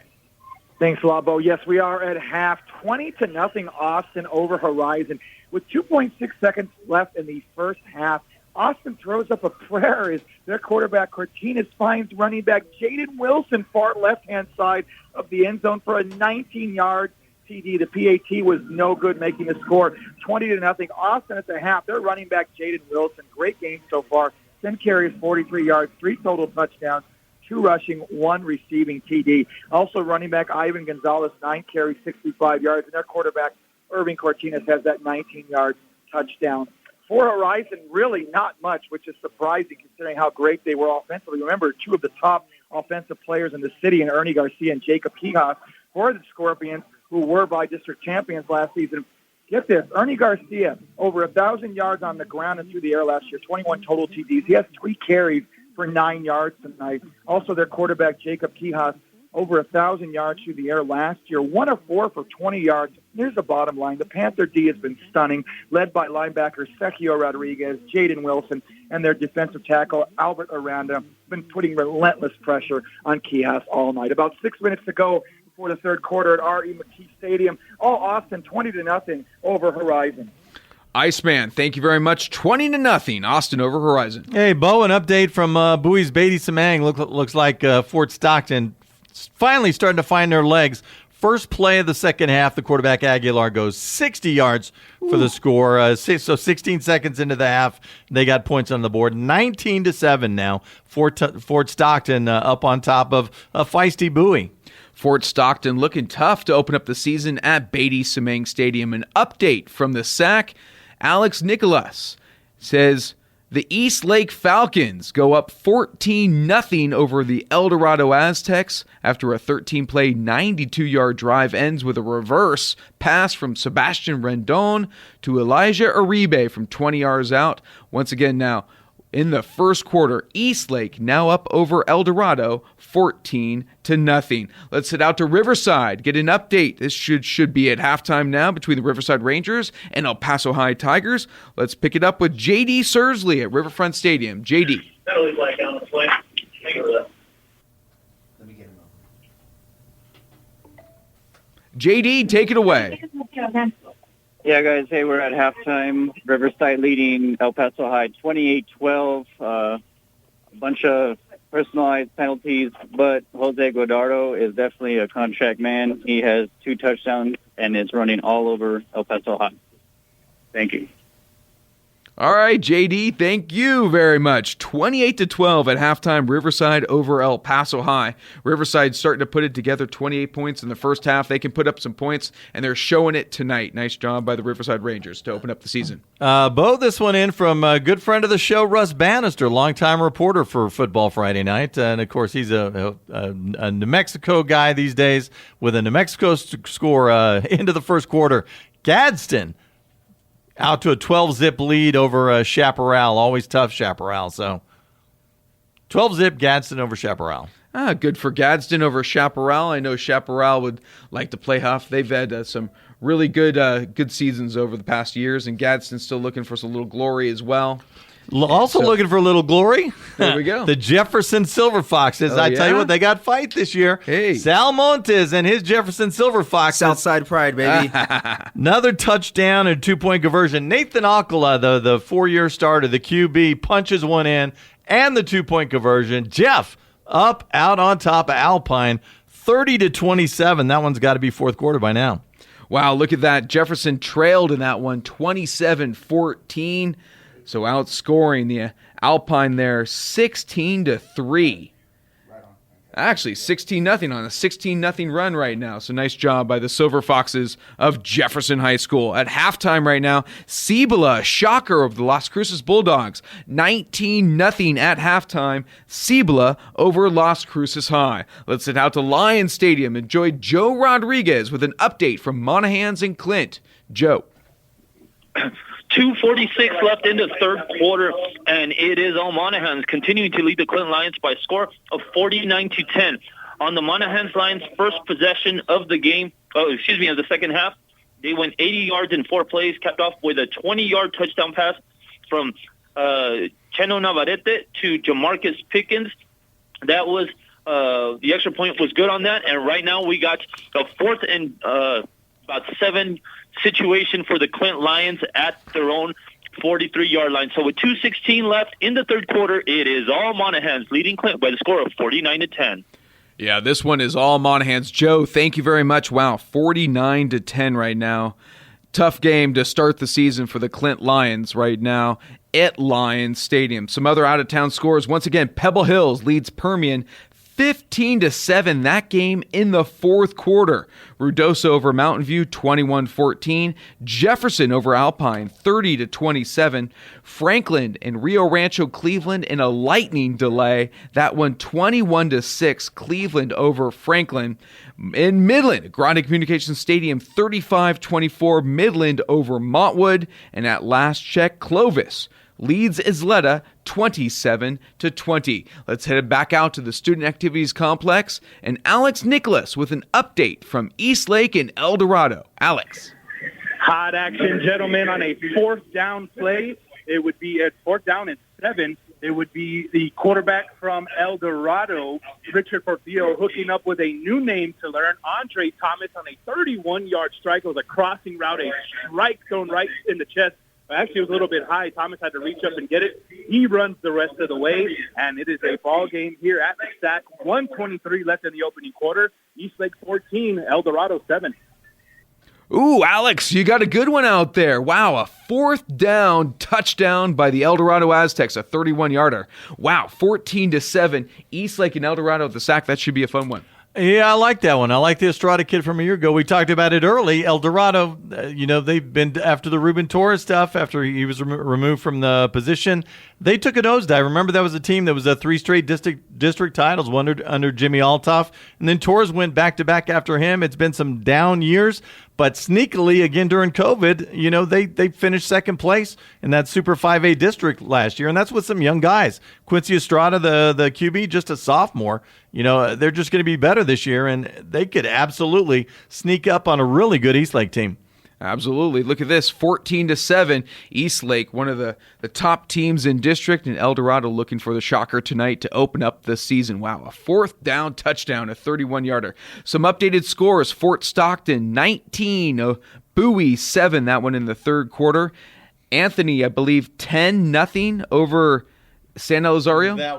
That one just went to 17-0, Anthony over San LA. Wow, Anthony coming out smoking. Really, at halftime, Cathedral leads Tornillo 34-0. Also, once again, a lightning delay between Franklin and Cleveland. Cleveland, the 2019 New Mexico State champs. Franklin trying to hold on, but the Storm, bringing the Storm right now. They're in a lightning delay in Albuquerque. We'll get some more scores from the Permian Basin, Montwood and Midland, and a good one down at Grande Communications Stadium in Pebble Hills and Permian. At Ratliff, can the Spartans shock the mojo? We'll have all that and more next. You're listening to Football Friday Night right here on 600 ESPN El Paso. You're listening to Football Friday Night on 600 ESPN El Paso. Let's go back to Beau Bagley and Paul McKinnon. Welcome back to Football Friday Night on 600 ESPN El Paso. Our 2-minute drill earlier brought to you by the El Paso Association of Builders. Real high school football action is brought to you by Real Texas Builders. Ask your home builder if they are members of the El Paso Association of Builders, the home of Real Texas Builders, elpasobuilders.com. Once again, let's do some scores updates, especially from the Permian Basin. Wow, what a barn burner between Permian and Pebble Hills. With 5:30 to go in the fourth quarter, Permian has now taken a 19-15 lead over the Pebble Hills Spartans. They've scored 12 straight points, all in the fourth quarter, and now lead Pebble Hills 19-15. And this just in from outside of Albuquerque, Franklin, and Rio Rancho, Cleveland. From quarterback Cameron Bird's dad, David Bird, just shot me a text, said they just evacuated the stadium, and they've already been in lightning delay for at least an hour. So not looking good there. In fact, to quote him, looks like it will be a long delay. Yeah, understatement, buddy. You're already there. Yeah, it's too bad. Franklin and Cleveland starting off the season with a lightning delay. Cleveland leads Franklin 21-6. Also in a lightning delay at halftime, Las Cruces trails Cibola. That's right, Cibola up on the Bulldogs 19-0. That game now also in a lightning delay.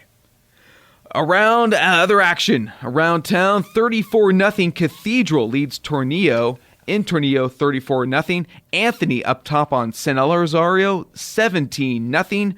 Ruidoso leads Mountain View 21-14. Jefferson now comes back to take the lead, 16 unanswered points.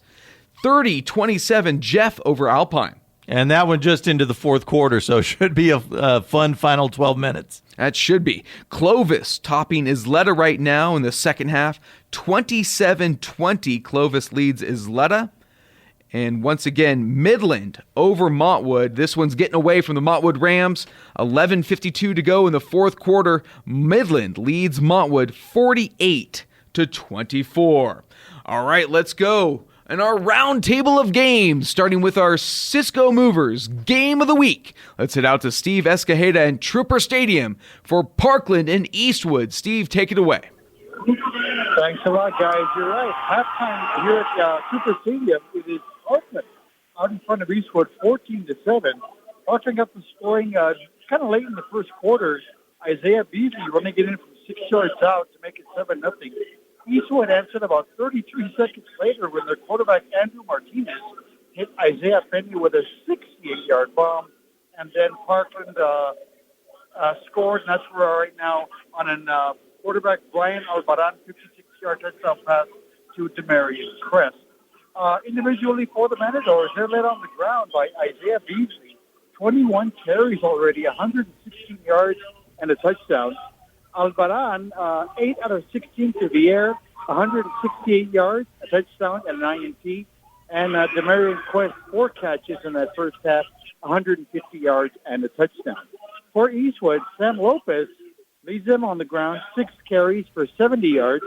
Andrew Martinez, Eastwood's quarterback, 10 out of 21 in the first half, 190 yards and a touchdown. A couple of good games by a couple of receivers here. Isaiah Pena, 3 catches, 83 yards in the score. Sam Lopez at running back, 3 catches for 68 yards. And just to kind of prove this game's been kind of nip and tuck and tight, total yards, Eastwood, 281, Parkland, 280. Good ball game, just starting halftime here at Trooper Stadium. It's halfway through. Parkland out in front of Eastwood, 14-7.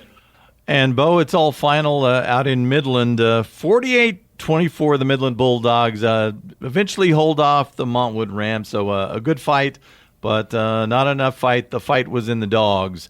And also from Alex Nicolas's game, this just in, Anthony Rendon, a 49-yard touchdown reception as they answer the Dorado Andre Thomas score, 20-7, missed extra point. Eastlake now up on El Dorado. Wow, that Montwood game, Montwood led Midland 13-0 early in the first quarter in that one, and then that one just got away from them. Once again, Midland Bulldogs win that one 48-24. Yeah, and Midland, normally a team. You see them come down here a few times, and we always have a good shot at them. Pebble Hills has gotten them a couple of times. Montwood's had good luck with them. So, this is one you thought they might have had, of course, traveling up to Midland makes it doubly tough. It's tough against those Permian Basin teams. Once again, earlier today, Americus fell to Midland Christian 42-7. Let's head out to Burgess Mustang Stadium, a good game between the Canutillo Eagles and Burgess Mustangs. Let's catch up with the coach, Jaime Chavez. Coach. We've got 8:39 left in the third quarter. It is all Canutillo. Canutillo 22 and Burgess 7. The score is going to change as quarterback Devin Granados just ran a 5-yard touchdown run for Canutillo, and the extra point is pending. Now the score is Canutillo 28 and Burgess 7. That is Granados' second touchdown of the evening. He's got a 19-yard touchdown run from the first half, and it is now, with the extra point pending, once again Canutillo 28 and Burgess 7. L.J. Martin running strong tonight for Canutillo. 21 carries, 150 yards rushing, and 2 touchdowns. Touchdown runs of 38 yards and a 1-yard touchdown run. And we're going to, here's a penalty on the extra point try. I think maybe somebody left too soon on defense for Burgess. But Burgess is struggling tonight, and they've held Tavares Jones in check. 27 yards rushing on 10 carries. And the lone touchdown for Burgess tonight, Andy Rutledge fired a 90-yard touchdown pass to Sean Street. That extra point was good, and Rutledge has been under a lot of pressure from the defense. He's 4 of 8, 112 yards passing, 1 touchdown, 1 interception, and 1 sack. And this penalty was on Canutillo, but they had to move somebody moved too soon on Canutillo, but it didn't matter because Andres Sanchez was able to pick up that extra point. The score now is Canutillo 29 and Burgess 7. Once again, the big story tonight, L.J. Martin, the junior running back, 21 carries, 150 yards rushing, touchdown runs of 38 yards and 1 yard. And on the other side, Tavares Jones being held in check, 27 yards and 10 carries for the Burgess Mustangs. So 8:30 left in the third quarter at Mustang Stadium. It is Canutillo 29 and Burgess 7. And, Beau, this just in from that good game out at Bowie's Beatty Samang. Our Ray Aguilar just sends this to us. Dom Aguilar, an 11-yard touchdown run for Fort Stockton. So 19-14 turns into 25-14. But, I couldn't be more impressed with, the first game out of the box for the Bowie Bears. I thought this was going to be romp and stomp. They're right there with them. Yeah, Bowie 0-5 last season. Fort Stockton 5-6. But once again, COVID-19 wreaked havoc on all the programs around here. Really tough season last year. And Bowie hanging with Fort Stockton right now. Good to see. Yeah, 5-6, but District 2 4A champs. And we mentioned before, that's in the same district as Andrews. Andrews, the beast, who everybody in this town is deathly afraid of. 5-6 is not the same as the typical 5-6. They play over their heads normally. And once they get to district, they're tough. Back out to Burgess Mustang Stadium. Not a stat you would have thought, reading all the press clippings coming into the season. Tavoris Jones only nearly 30 yards rushing, while L.J. Martin for Canutillo, 150. Does that surprise you? Not specifically, just because Canutillo's a tough team. They're a hard-running team. You got to be terrific defensively to stop the running game. That's what they do. You're not really worried about them throwing it up the field. It's usually the QB and the running back, and those guys take turns slamming it into the line. But, I knew L.J. Martin was tough. But Tavares Jones, the 10 yards part, yeah, absolutely, that does surprise me, just because Tavares Jones is such a talent. But the other thing we talked about, Canutillo, typically from year to year, has among the best defenses in the city, very often the best defense in the city. Of course, the year they went to the Final Four, what was that, 2014, been so many years ago, but it was the defense absolutely that carried him. The offense was average. The defense was superior, and a lot of those same coaches from that staff are still around coaching the X and O's for the Canutillo Eagles. And like you said earlier, Scott Brooks made a name for himself with defense, and Canutillo keeps playing defense tonight, doing a fantastic job of defense on Tavoris Jones and the Burgess Mustangs. Wow. Lead Burgess 29-7. The Canutillo Eagles do at Mustang Stadium. Hey, let's go get an update from Adrian Broadus out at Del Valle against Coronado over at T-Bird Stadium. Adrian, take it away. Under 8 minutes to go here in the third quarter. 15 drives in this game, 12 punts. It's still scoreless out here at Thunderbird Stadium, where no one has been able to get a touchdown or a field goal in this one. To start things off, in the first half, both teams have exchanged punts. Del Valle has 78 yards on the ground, 129 total yards in this game, while Coronado, 126 total yards in this one, led by their 86 passing yards through the air. So again, under 8 minutes to go in the third, scoreless out here at Thunderbird Stadium. Tough game between Del Valle and Coronado right now. Anybody, maybe the first person to win, find the end zone, will take that game. Very tough. Could be tough defenses. Maybe the defenses are playing a big part tonight between Del Valle and Coronado.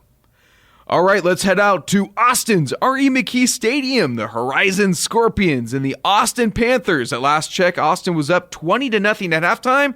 Let's get an update from the Iceman, Brandon Cohn, at R.E. McKee Stadium. Brandon. 1:52 remaining here in the third quarter. Still Austin 20-0 over Horizon. They're just running all over the Scorpions tonight. As a matter of fact, they are driving down the field again as this third quarter is nearing an end. They're at the Horizon 10-yard line. There is an injury, so we'll wait for that here. But Wilson, their running back, Jaden Wilson, great night, 16 carries, 85 yards, 3 touchdowns, 2 receiving, 2 rushing TDs, 1 receiving. And then Ivan Gonzalez, their other stud running back, 12 carries, 93 yards, averaging nearly 8 yards per carry. There is 1:52 remaining here in the third quarter at R.E. McKee Stadium. All Austin 20-0 over Horizon.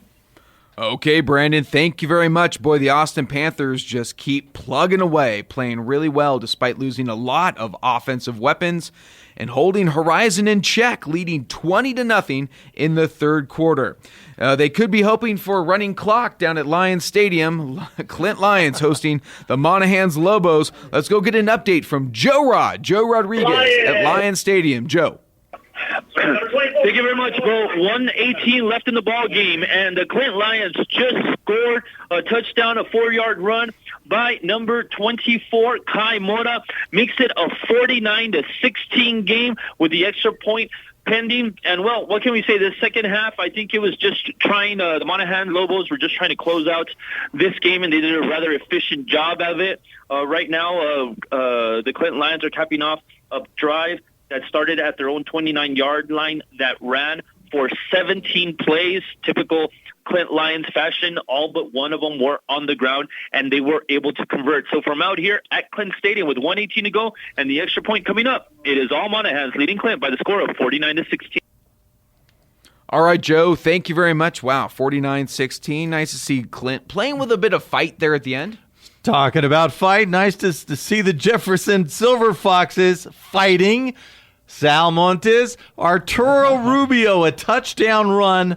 1 minute left in the contest. Jefferson leads Alpine 37-27. This reminds me of the Stevie Wonder song, Signed, Sealed, Delivered, I'm Yours. Almost there, but I mean, I probably just jinxed them. Nonetheless, I'm still proud of my guys. Hey, a minute left. You up by 10. Liking your odds. I like it, but it's Texas football. We can't forget that.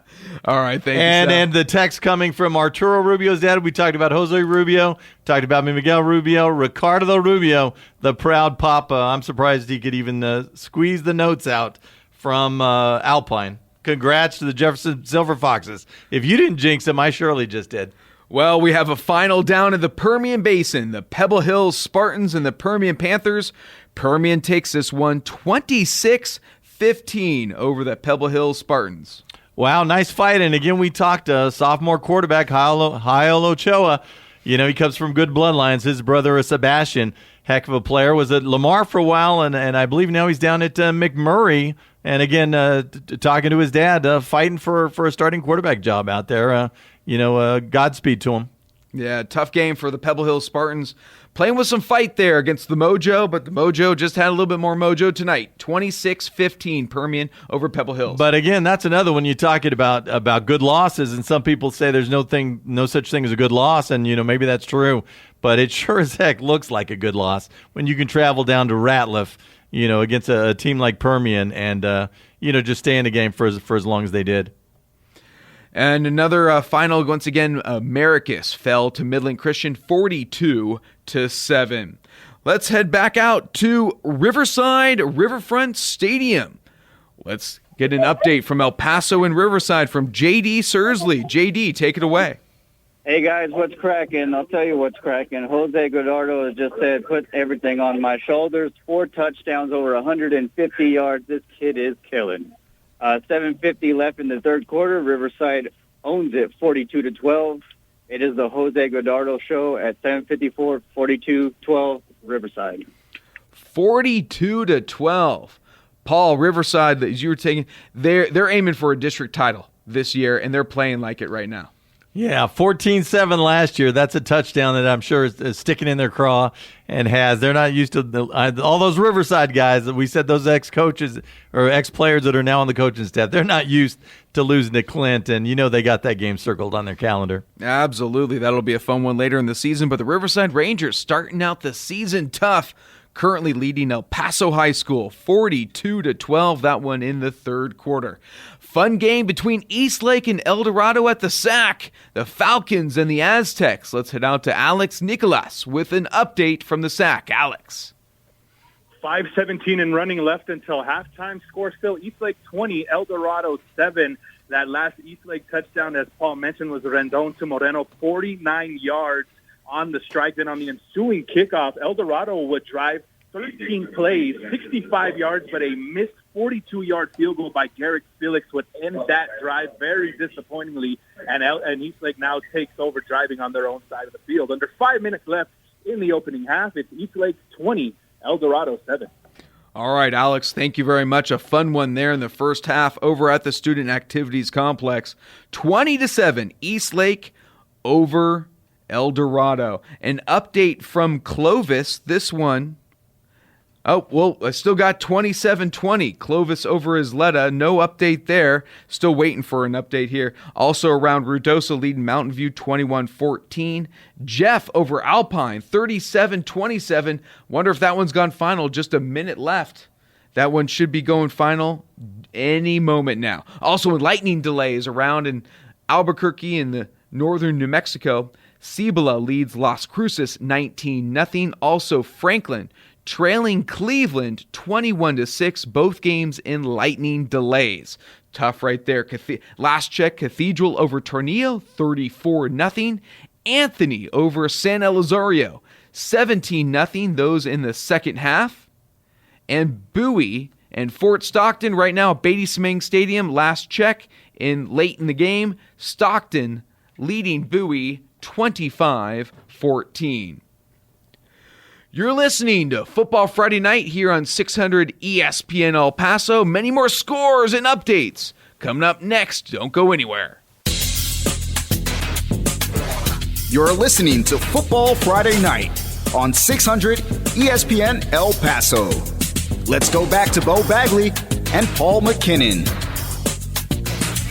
Welcome back to Football Friday Night on ESPN El Paso 600 right here. What an exciting first night of high school football. Plenty of action to talk about. Let's go down some scores, a little rundown here. Midland Christian topped Americus 42-7. In the third quarter, Parkland leads Eastwood at last check 14-7. Canutillo leads Burgess 29-7. Del Valle and Coronado, there's finally a score. Can you believe it?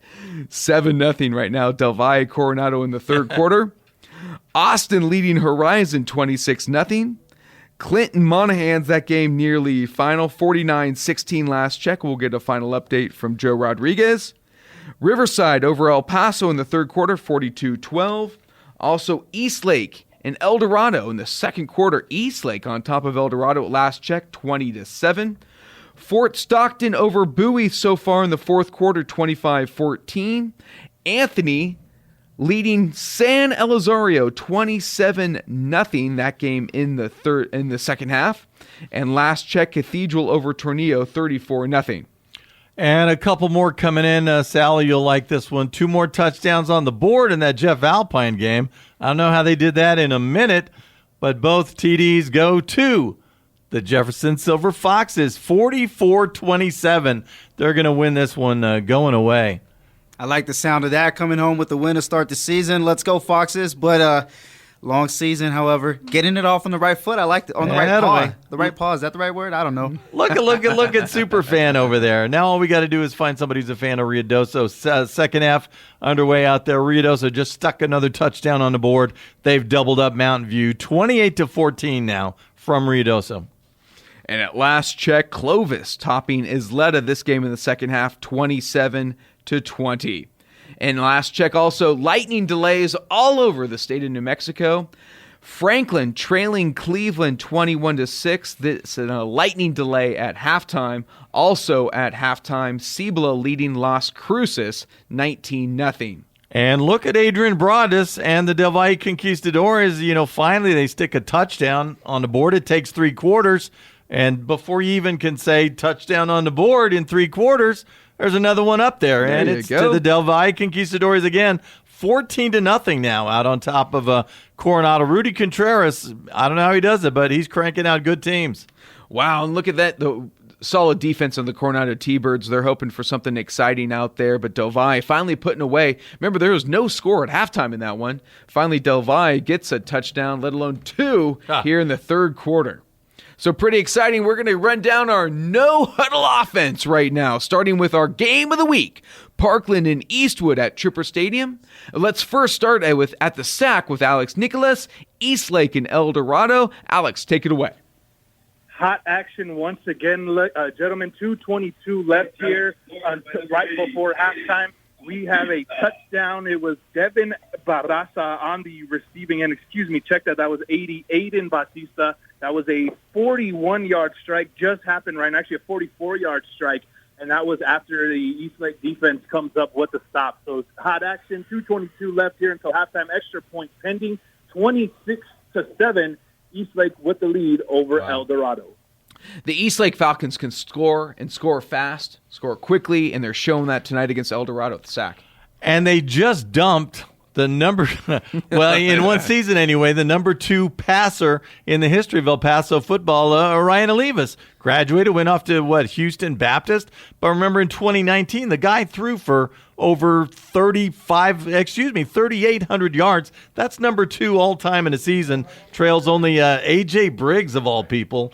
Parkland Matadors, the only El Pasoan ever to throw for more than 4,000 yards, and that was Deion Hankins' junior year. So you got a quarterback throwing for over 4,000. You got Hankins running for more than 2,000. So guess which offense has the all-time yardage lead in the history of El Paso? But we're talking about Olivas, who threw it all over creation. That kid is gone. All those good receivers, Blas Compion, no longer around.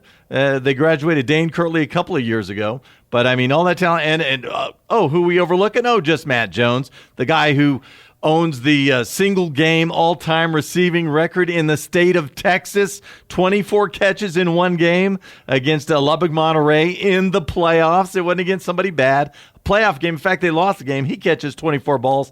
Also owns the city's all-time one-year receiving record. Would have broken Michael Blanco's all-time receptions record last year, except for COVID got in the way and injuries. Only played in a couple of games, but had 124 catches in one season, I think. Nobody else has even broken 100. I think the previous record was Willie Harris, Austin Panthers, back in the 90s with like 97 balls. So obliterated that record. So that's what's gone from Eastlake. Oh, so what? Pretty good El Dorado team coming in. We'll just put 27 on them with all these new guys in the first half. Not too bad, Beau. Not too bad at all. All right, now time for our 2-minute drill, our no-huddle offense, sponsored by the El Paso Association of Builders. We're going to go out to our game of the week, Parkland and Eastwood, and join Steve Escajeda. Steve, what's the update? Well, guys, we've got 7:58 to go here in the third quarter, and no change in the score. Parkland continues to lead Eastwood 14-7. But in the last drive, again, Parkland driving all the way down deep in Eastwood territory until their quarterback, Brian Albaran, threw an interception to Eastwood's Christian Munoz inside the 10-yard line to snuff that drive. But Isaiah Beasley really running it hard for Parkland, 25 carries, 159 yards on the score. Again, here we are, 7:56 to go in the third. Parkland 14, Eastwood 7. Boy, that's going to be a great game. Parkland and Eastwood, what a finish that's going to be. You can just sense it because Eastwood could put up a lot of points. Parkland, they're threatening. Going to be a fun one. Thank you very much, Steve. Let's head out to Burgess and Canutillo. Last check, it was 29-7. Canutillo over Burgess, holding Burgess running back Tavoris Jones to just 28 yards rushing. Let's head out and join Coach Jaime Chavez with an update. Coach. We've got 1:56 left in the third quarter. It is the same, Canutillo 29 and Burgess 7. L.J. Martin, junior running back for Canutillo. He's got 21 carries, 150 yards rushing, touchdown runs of 38 and 1 yard. And they've held the Canutillo defense. They've held Burgess, Tavares Jones in check, 11 carries, 31 yards rushing for the senior running back. Again, 1:56 left in the third quarter at Mustang Stadium. It is Canutillo 29 and Burgess 7. Coach, thank you very much. Wow, 29-7, big one for Canutillo, looking good out there against the Burgess Mustangs. If Coach is a little distracted, his Pittsburgh Steelers, it is NFL preseason, but they're down 34-3 to the Panthers. It's tough days right now for the Steelers. But hey, let's head out to Del Valle and Coronado. T-Bird Stadium, Adrian Braun is standing by. We got touchdowns finally at T-Bird Stadium. Adrian, take it away. End of the third quarter out here at Thunderbird Stadium. Del Valle leads Coronado 14-0 after Christian Martinez raced in for a 6-yard rushing touchdown. Del Valle capitalized on a fumble by Coronado and scored 3 plays later on a 16-yard rushing score by R.J. Bracamontes. So again, it is the end of the third quarter out here at Thunderbird Stadium. Del Valle 14, Coronado 0. All right, Adrian, just excited to get some touchdowns out there. You hear a little bit of liveliness in his voice. He's excited, finally. Touchdowns. All right, down to the Iceman, Brandon Cohn. Austin looking good to start the season against the Horizon Scorpions. Last check, 26-0. Let's get an update from the Iceman. Brandon, take it away. 9:48 left here in this one, and it is Austin 26-7 over Horizon. Horizon gets a lucky break here as Austin fumbles at their own 1-yard line as they're running it back. Ivan Gonzalez ends up coughing it up. And then one play later, Horizon QB Jacob Tijas ends up calling his own number and scoring on the 1-yard keeper, making the score Austin 26-7. Worth noting that at the 11:55 mark of the third quarter, Austin star running back Jaden Wilson ends up getting injured. We don't know the prognosis of the injury. It appears to be a right leg. He was down for a while. He has yet to come back in the game. 9:43 left here in the contest. Still all Austin. 26-7 over Horizon. All right, Brandon, thank you very much. Great job. Now let's head out to Riverfront Stadium and J.D. Sursley with an update on Riverside and El Paso. J.D.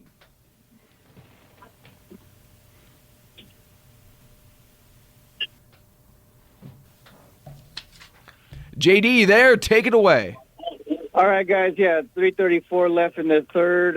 Still Jose Godardo show. He scored another touchdown and adds to his fifth 27-yard run earlier. El Paso High cannot buy a tackle with this kid. Again, it is 3:34 left in the third quarter, 49-12 Riverside. 49-12, the Riverside Rangers. Boy, looking tough out there at Riverfront Stadium. Hey, let's get a wrap-up now from Joe Rodriguez at Lions Stadium. This was a tough one for the Clint Lions against the Monahans Lobos. Joe, how did that one end up?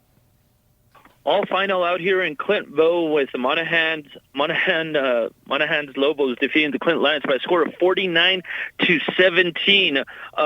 Coach Stow has to be completely happy with his sophomore quarterback, Cheno Navarrete, who went 8 for 12 for 252 yards, 4 touchdown passes on the night. He also carried the ball 4 times for 85 yards and a touchdown run. It was definitely his night in his debut in his varsity effort for the Lobos. And, well, what can we say for the Clint Lions other than the total yards for the game was 231. Obviously, over 95% of those yards were on the ground, but this is still way short of what they averaged last year when they went 6-1, undefeated in district, and they averaged 386 yards. Up next for the Monaghan Lobos, they will host Andrews, while the Clint Lions will have another home game out here in Clint when they host the El Paso High Tigers. So we have a final out here at Clint. Monaghan's Lobos 49, Clint Lions 17. Okay, Joe, thank you very much. 49-17, the final Monahans over Clint. Clint, a really good season, solid season last year, even though it was a tough season. 6-1, earned a by-district win in the playoffs.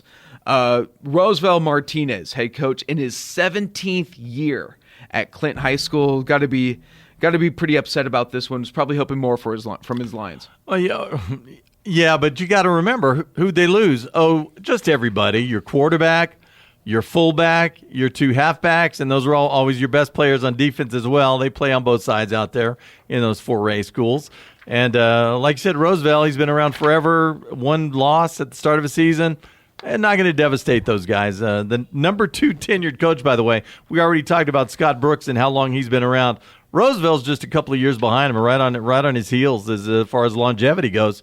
And by the way, how good do you have to be? How agreeable do you have to be with the folks that you work with to have them keep you around for that long? Everybody's actor, regardless of who they are, has a tendency to grow old, after time. That's just like you getting along with everybody here at KROD, right? Yeah, 17 years? Here we go. Yeah, no. You and me, we've been here about 2 hours together, and already you started getting my nerves a little bit. All right, let's go back to the SAC. Eastlake and El Dorado. At last check, it was 26-7. Eastlake over El Dorado. Let's get a check of this good game down at the SAC between the Falcons and the Aztecs. Alex. 1:13 left here until halftime. The El Dorado defense with a big play on the ensuing possession. It's the all-district defensive end, Caleb Gutierrez. Eastlake trying to run a little underneath shovel pass. Gutierrez with a strip with the recovery, and El Dorado takes over in plus territory right now. A 3rd down and about 1 from the 15-yard line, under a minute to go, and it's Eastlake 27, El Dorado 7. Wow, this could be big for the El Dorado Aztecs to get back into this game. If they get a score here with a minute left in the first half, this could really do wonders to their confidence at halftime. No doubt. Otherwise occupied. Final from out in Tornillo. Well, what a great way for the Cathedral Fighting Irish to start off their season. Remember, only got to play 1 game last year. 1 single lousy game.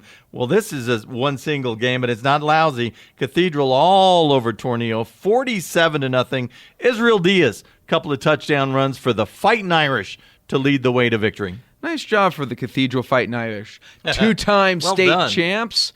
the TAP state champs there. Exciting for Cathedral to start this year off on a right note. Hey, we got a score out at Eastwood's Trooper Stadium. Let's pick it up with Steve Escajeda with an update. Steve. Thanks a lot, guys. We've got 6:39 here to go in the third quarter, and we are now tied 14-all as Eastwood has come back. Andrew Martinez, their quarterback, running it in from a yard out to make it 14-14. And Martinez is really heating up now, guys. 14 out of 26 in the air, 274 yards, and a score on the night. And Isaiah Pena, what a ball game he's having. 6 catches for 124 yards and a score.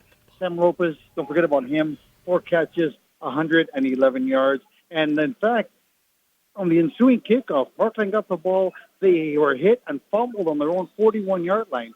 Eastwood took it over from there, and right now they're charging. They're at the Parkland 19-yard line, first down and 10 from there.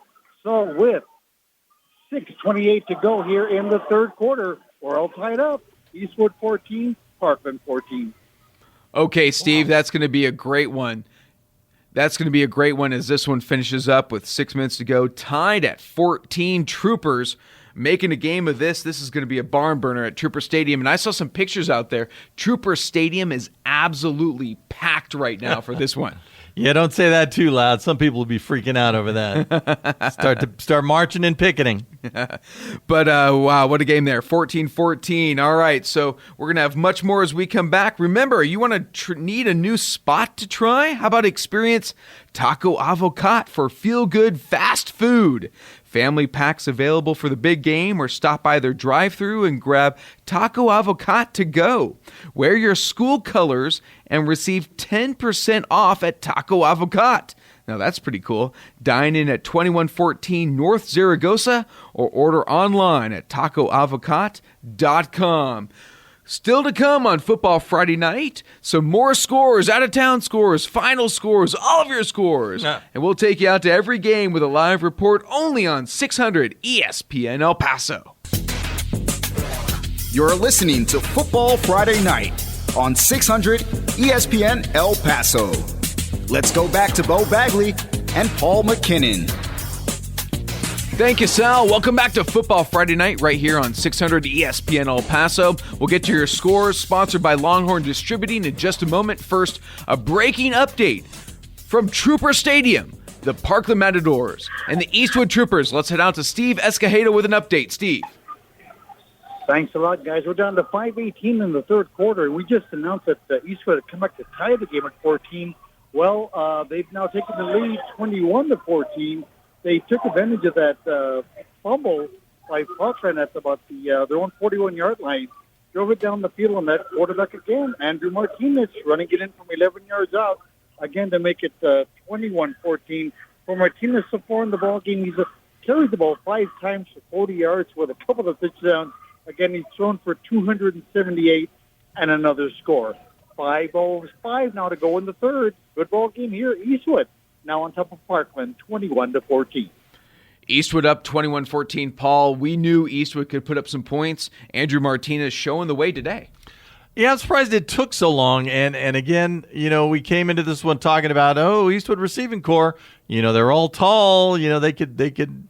Well, they're also very young. The only guy who comes back, Isaiah Pena, only guy who's made plays over the last couple of years. These are new guys trying to step into roles of other guys who've made plays over the last 5 or 6 years. So the air game really hadn't done. What's been going on? Andrew Martinez tucking it and going. The vet.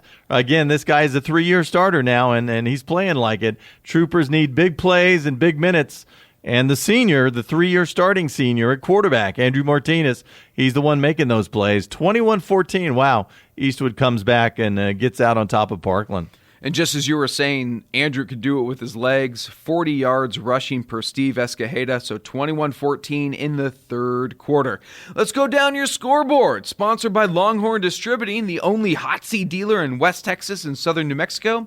Your source for cleaning equipment, service, and supplies. Longhorn Distributing, 5516 East Paisano Drive in El Paso. Canutillo Burgess update. The Canutillo Eagles lead the Burgess Mustangs 29-15. nothing this late in the third quarter. Last check, Del Valle. Finally, we get some touchdowns for Adrian Broadus out there at T-Bird Stadium.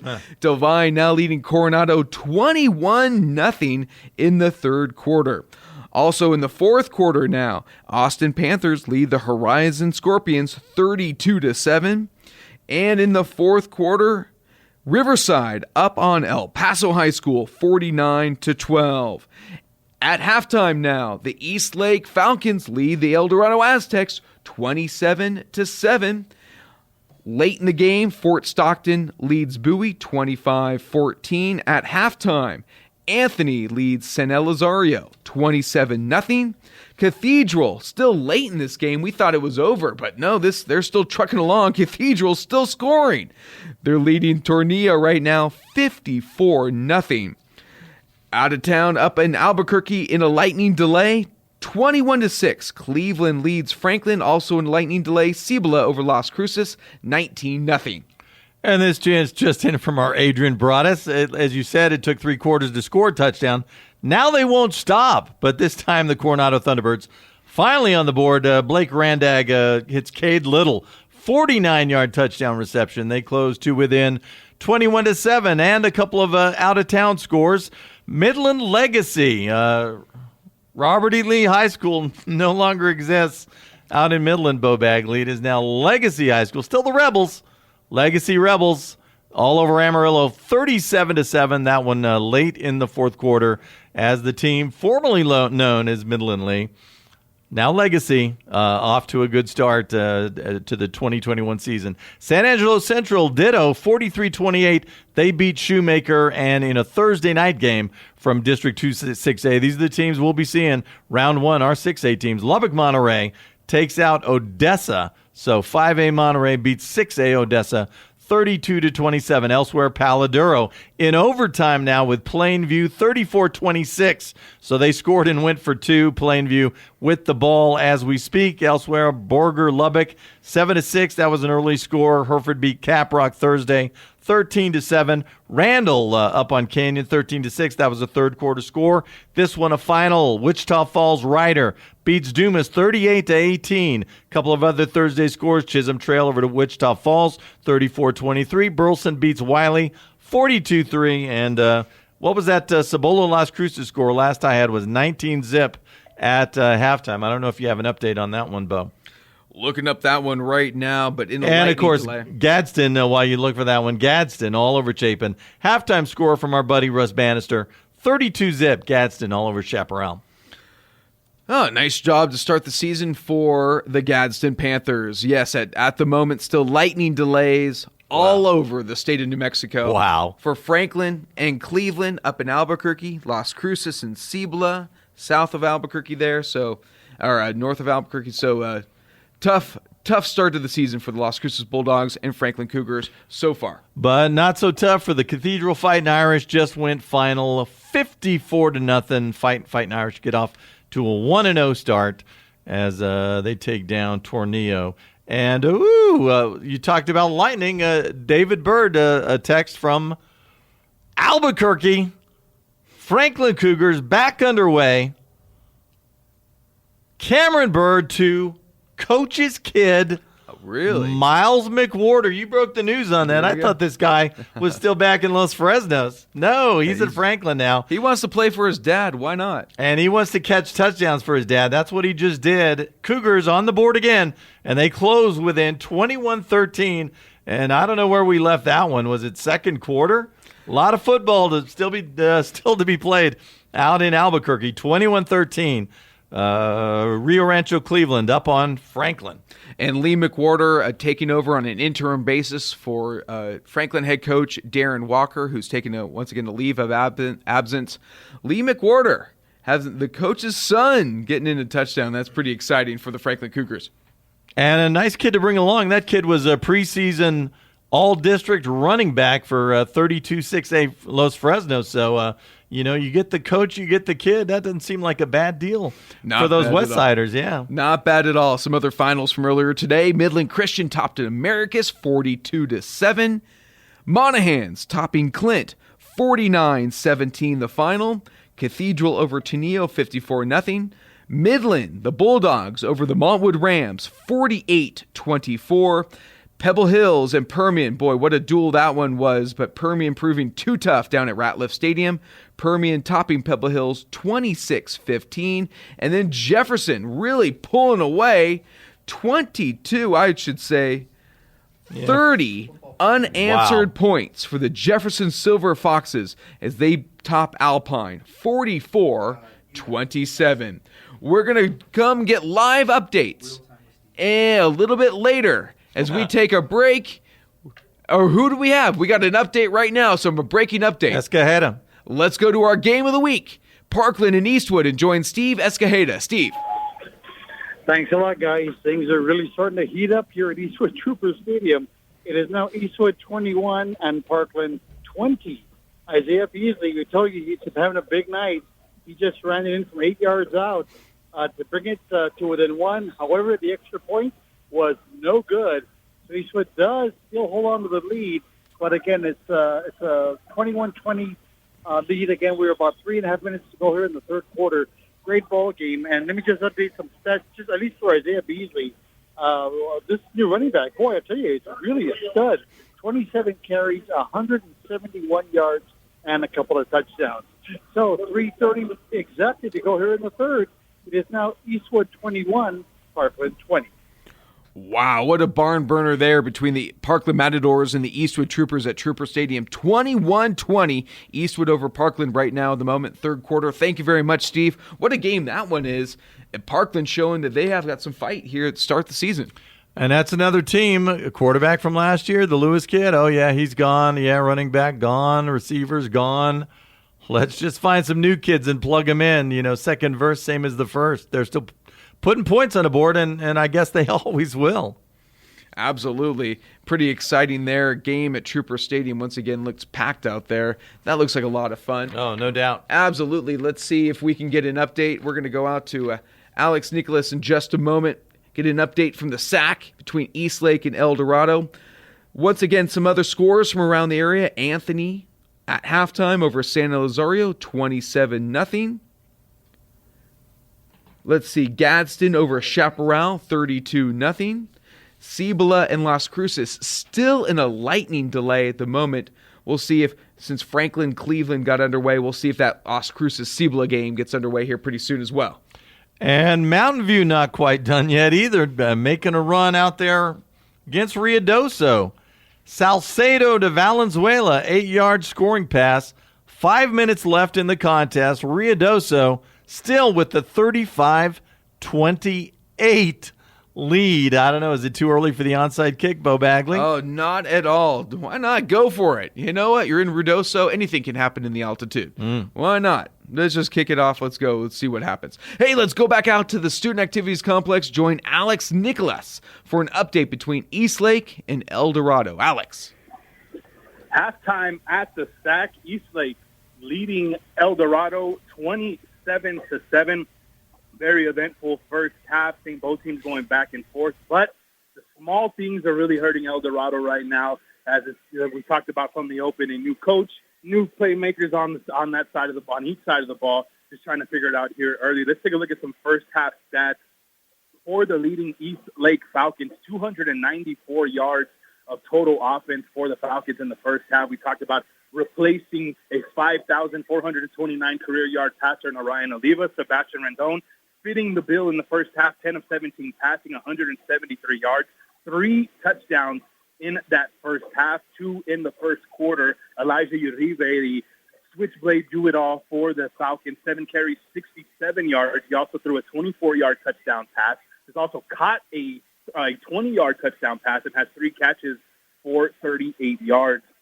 El Dorado, 171 total yards. They're using a 2-quarterback system. Richard Porfillo, 5 of 11, 69 yards, a touchdown and an interception. Quincy Estrada, 4 of 10, 33 yards. He's ran for just 30 yards in the ball game. Isaiah Ruddison, 8 carries, 48 yards. Andre Thomas, 3 catches, 59 yards, and a touchdown for El Dorado. El Dorado gets the ball to receive the second half. They've had a few drives, particularly that last drive when you guys last went to me. Estrada completed a 14-yard pass at the 1-yard line to Ruddison. Time was running down. They line up. Estrada gets stuff at the goal line. So a big chance of, just like I mentioned, those missed opportunities for El Dorado all night, and they trail Eastlake here at the half. Start of the third quarter coming up in 4 minutes. Eastlake 27, El Dorado 7. All right, Alex, thank you very much. What a game there for the Eastlake Falcons in the first half over the El Dorado Aztecs, 27-7. And we got a barn burner out at Mustang Stadium. We got a scoring update, a breaking update. Let's head out to Coach Jaime Chavez. We're an update on Canutillo Burgess. Coach. 7:25 left in the fourth quarter. It is now Canutillo 29 and Burgess 22. Burgess has scored 2 touchdowns in a span of 5 minutes. Andy Rutledge fired 2 touchdown passes to Sean Street of 8 and 5 yards. And now it looks like Canutillo is backed up. Our score here with 7:01 left in the fourth quarter with Canutillo 29 and Burgess 22. Now Canutillo, they've got a fourth and 8. They're backed up at their own 25-yard line, and Burgess is going to have good field position. They've got 2 men, including 2 speedsters, Ray Campos and also Tavares Jones, who's been held in check pretty much tonight. Jones with 12 carries and 46 yards, and that's not a very good punt. It's going to land at about the 48-yard line, and Burgess is going to have great field position. As they've climbed themselves, they've got themselves back into this game after struggling. The offense has come to life in the fourth quarter. We've got 6:28 left in the fourth quarter at Mustang Stadium with Burgess. They've got the ball at their own 48-yard line. It is Canutillo 29 and Burgess 22. All right, Coach, thank you very much. Wow, what a game there. 29-22. Now Burgess with the ball. Canutillo leads Burgess 29-22. You got to think that this is Tavares Jones' time right here. Grind that clock, grind some yards, and get Burgess back in the end zone to tie the game, possibly take a win. Who knows? Yeah, it would have been nice if he was, landing the body blows all night long. But I mean, he's a guy lightning in a bottle guy. Give him 5 yards and he goes for 55. So, they quick scoreability. Mustangs have it, but it's the Sean Street kid. Brought him over for the defense. It was the great experiment for them. What's he got? 3 touchdown catches tonight. The 90-yarder to get him on the board in the first half. I would say experiment a success. And Andy Rutledge now 3 touchdown passes for the Burgess Mustangs. Once again, 29-22. Burgess and Canutillo leading Burgess, but that game going to be an exciting one. We're going to do another score recap and polish off some games here that have gone final. We'll get a recap next. You're listening to Football Friday Night on 600 ESPN El Paso. You're listening to Football Friday Night on 600 ESPN El Paso. Let's go back to Beau Bagley and Paul McKinnon. All right, thank you, Sal. Welcome back to Football Friday Night. Some games late in the fourth quarter now. Actually, some games maybe just going to halftime, too, up in Albuquerque. No doubt. But, hey, an update from Parkland and Eastwood. Still Eastwood up over Parkland 35-20. That a game now in the fourth quarter. In the third quarter, the Eastlake Falcons over El Dorado 34-7. This game just went final. Gadsden and Chaparral. Gadsden tops Chaparral 52-0. And Paul, I believe you have another update. Yeah, how about those Isleta Indians with about 10 minutes left in the contest? 34-27, Isleta takes the lead. David Avalos, the big interception to set it up. Tommy Ringo punches it in. So that's the latest score we have anyway. Isleta on top. And again, we're talking about a team in Clovis. Last time they had playoffs, 2019, they were semifinalists. They made it to the Final Four in the state of New Mexico. Isleta is really showing up and showing out tonight. What a great way to start the season. Way to go, Tommy Ringo. That's so far he gets the name of the night. No doubt. We'll see if the name of the night is sponsored. We'll go take a look at that. So what we have is other updates from Albuquerque at halftime. Cleveland leads Franklin 35-20. And at halftime, or this game just starting the third quarter, Cibola over Las Cruces, 19-0. Here's some finals from around the area. Canutillo topping Burgess, 29-22. Del Valle over Coronado, 27-7. Austin over Horizon, 32-14. Monahans over Clint Big, 49-17. Riverside over El Paso High, 63-12. And Bowie falls to Fort Stockton, 32-21. Yeah, not a bad loss for those guys. A score update from out at the SAC. Alex Nicolas tells us El Dorado on the board again, closes to within 34-14. Richard Portillo, the quarterback, finds Isaiah Ruddison on a wheel route, 18 yards out, touchdown. A pretty play, but still a long ways to go for El Dorado, down a few scores. Again, that one in the second half now, 34-14 Eastlake over El Dorado. 1:29 left in the third quarter, to be exact. There we go. Let's go get an update from Steve Escajeda, our Game of the Week, sponsored by Cisco Movers. Parkland and Eastwood at Trooper Stadium. Steve, take it away. Thanks a lot, guys. We've got under 5 minutes to go in the ball game, and Eastwood comfortably out in front, 35-20 over Parkland. The Troopers have the ball right now on their own 35-yard line, trying to run out the clock. They just got another first down here in their midfield, so they'll get 4 new downs here. Again, the man of the night, Andrew Martinez. Again, 20 out of 36 to the air, 407 yards passing, 2 touchdown passes, 51 yards on the ground, 3 more touchdowns there. And I'll tell you, Beau, like you were saying earlier, this game was 14-7 at the half. Parkland. Eastwood has come out and outscored them 28-6 in the second half, just totally shutting Parkland down. And again, passing, running, doing pretty much whatever they want at this point of the ball game. We're under 4 minutes to go in this one. Eastwood out in front of Parkland, 35-20. All right, Steve, thank you very much. What a game there, 35. Really, the Eastwood Troopers really pulling away there over the Parkland Matadors. Once again, 5 minutes to go in that one. Also, another game underway in the third quarter. This one almost at the end of the third quarter. Eastlake up on top of El Dorado, 34-14, that one late in the second half. We got games everywhere. Still looking for updates from San Elizario and Anthony, but lots of finals all over the place. But this one at halftime, 35-20, Cleveland Franklin delayed due to lightning in New Mexico.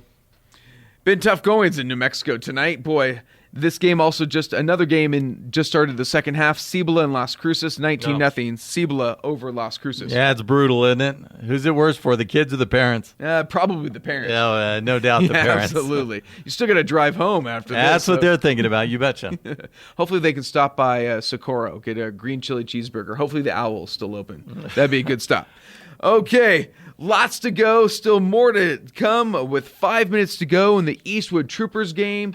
Plus more fourth quarter to come in Eastlake El Dorado. We're going to take a quick break. We hopefully have some more final scores for you. You're listening to Football Friday Night. El Paso Association of Builders. And remember, senior football players, if you're listening, senior football players must have your SAT, ACT results submitted by December 1st to be eligible for the Combine and the All-Star Game. Go to 915showcase.com and our social media to see weekly top 5 performers, scores, and stats of teams and players and more. And once you're all done with all that, head on over to 600ESPNElPaso.com for all of tonight's recaps, photos by Prep One. Prep One and Jesse Tovar do a fantastic job, and all your final scores for Football Friday Night at 600 ESPN El Paso. All right, we have another 2 more games with reporters at. Right now, Eastlake and El Dorado. Alex Nicholas watching kind of a barn burner for the Eastlake Falcons. Eastlake leading El Dorado 34-14. Falcons up by 20 in this one. Parkland and Eastwood, that one coming down to the wire, should be close to finishing up. Eastwood really pulling away in the second half. For an update, let's go out to Steve Escajeda and join Steve at Parkland and Eastwood. Steve, take it away. Well, guys, the clock is ticking away. 20. We just seen our last play of the ball game. 20, 19, 18. This one's over at Eastwood Stadium. The Eastwood Troopers come from behind to take a 35-20 win over the Parkland Matadors. Parkland again controlling much of that first half, but Eastwood just taking control after halftime, outscoring Parkland 28-6 from that point on to a 35-20 victory. Some individual stats in this ball game. The Parkland Matadors, if you'll excuse the train in the background, Parkland was led on the ground by Isaiah Beasley. Great ball game. 31 carries, 190 yards, and a couple of touchdowns. Quarterback Brian Alvaran, 12 out of 28 for 249 yards, one touchdown, but three big costly interceptions. And Demarion Crest, big ball game for him, 6 catches, 219 yards, and a touchdown. For the victorious Eastwood Troopers, they were led on the ground by Sam Lopez, 8 carries, 74 yards. On the as far as the air, Andrew Martinez, big ball game for him, 20 out of 37, 407 yards, 2 touchdowns. He also ran for another 54 yards and 3 more scores. And Isaiah Pena, what a ball game, 7 catches, 169 yards and a touchdown. The only bad news there is that on his 7th catch, which was a 45-yarder, going down the sidelines, he was hit low, and he had to be helped off the field, and he never returned. So hopefully there's nothing serious. He'll be back next week. So, again, a big ball game for the Eastwood Troopers. That offense is back and back for both teams. 573 total yards for Eastwood, 504 for Parkland. Great ball game, lots of fun. Football's back, and I'll tell you what, we had a great one here at Eastwood. Final score from Trooper Stadium, Eastwood 35, Parkland 20. And Beau, a minute left, out at Clovis. Asleta on the verge of a big upset. 1 minute left. Asleta still holding on to that 34-27 lead. Asleta facing a 4th down and 1 at their own 36-yard line. Clovis burned a timeout to stop the clock, and you would assume Asleta going to punt the ball away. You know, special teams, do your stuff. And which means Clovis maybe getting the ball 50, 60 yards away with about a minute to go to try and punch in a tying score. Well, big win, or I should say close to a big win for the Isleta Indians over Clovis out there. Clovis with the ball at their own 33-yard line after that punt. So they got a long way to go. We'll see if the Indians' defense can hold on. Short time to get there. There we go. Yeehaw. Look at that Trooper train. Didn't you love that behind Steve? Yeah, that was beautiful, Trooper wasn't train. They're rolling today 35-20. Eastwood over Parkland. Boy, Eastwood trailed Parkland at halftime 14-7. Really turned it on in the second half for the win. So thank you very much, Steve. Big games all around. We're going to get your final scoreboard. Another update from the SAC with Alex Nicholas at East Lake El Dorado as we wrap up Football Friday night here on 600 ESPN El Paso next. You're listening to Football Friday Night on 600 ESPN El Paso. Let's go back to Beau Bagley and Paul McKinnon. All right, Sal, thank you very much as we put a bow on Football Friday night. It's been a blast tonight. My first one here in the radio studios. It's been different. I'll tell you that much. It's been a lot of fun, though. A lot of exciting games on here. And we got a really exciting game between Isleta and Clovis. Boy, no kidding. I think we put the jinx on them as soon as they said, you just got to keep him from driving a field in a minute. So what happens? Well, 33-yard pass got things started right down the field. And they punch it in, touchdown, but, of course, going for 2, trying to win it. And the 2-point conversion failed. So now, don't want to jinx them again, but all Asleta's got to do is cover the onside kick. And they're going to come away with a big victory over Clovis, a perennial playoff team. in New Mexico 6A football. That'd be a huge win for the Isleta Indians. Huge. Once again, 34-33, Isleta leading it. Still a little time left to go. We'll keep you updated on that one. Also updated from the SAC right now, 41-14, the Eastlake Falcons over the El Dorado Aztecs right now. Late game at the SAC. We'll get an update and wrap up here from Alex Nicholas on this game because, boy, Eastlake really just flying away with this one. Yeah, the Rendon kid, I tell you what, they're not missing Ryan Olivas at all. 5 touchdowns off the new kid's arm tonight. New kid, same as the old kid, I guess. Last update we have from the Land of Enchantment, Cleveland leading Franklin in the second half, 35-20. And now Cibola has scored again in the third quarter. They lead Las Cruces 26-0. Both of those games delayed due to lightning. It looks like Cibola is going to run away with that one, up 26-0 over Las Cruces, and Cleveland up 35-20 over Franklin. Yeah, that's still at the half, Beau. Still at the half. There we go. Okay. Still, maybe more lightning out there. Okay, here's a 6A wrap-up as we go down the scoreboard. Midland Christian tops Americus 42-7. Montwood and Midland. Midland, the Bulldogs, top the Montwood Rams 48-24. Permian topping Pebble Hills 26-15. Elsewhere, we got Jefferson over Alpine 44-27. Mountain View and Ruidoso topping the Lobos of Mountain View 35-28. Bowie and Fort Stockton, what a game at Beatty-Semang, but Fort Stockton prevails over the Bowie Bears 32-21. Santa Teresa over Fabens 26-12. At last check, Anthony led San Elizario 27-0. Cathedral tops Tornillo, that is final 54-0. Parkland and Eastwood, what a barn burner at Trooper Stadium. Eastwood comes back to win it 35-20 over Parkland. Canutillo tops Burgess 29-22. Del Valle tops Coronado 27-7. Austin topping Horizon 32-14. Clint and Monahans, whoa, the Lobos come in and just storm the Lions. 49-17, Monahans wins it. And Riverside topping El Paso High School 63-12. And the Isleta Indians with the defensive stand on the 2-point conversion. That's going to stand up 34-33. The big comeback and hold on victory over Clovis. Beau, we got an out-of-town scoreboard if you got time for it. Let's do it. Midland, formerly Lee, now Legacy. Try to say that. I can't. You know that. But I can hardly say anything. Legacy 37-7. They pound Amarillo, so different names, same results. Elsewhere, San Angelo Central 43-28 winners over Shoemaker. Amarillo Tascosa 40-21. They beat Abilene. Tascosa's not in 6A anymore, so the lower level team. But Amarillo, man, beats Abilene. Not a surprise. Thursday night, Monterey beats Odessa 32-27. Paladuro Plainview. Last I saw was 34-26. Paladuro, that in overtime win. In OT went for the 2. Didn't see how that concluded. Lubbock over Plainview, 28-14 in a Thursday nighter. Hereford same over Caprock, 13-7. Randall beat Canyon High in the Battle of Canyons, 20-13.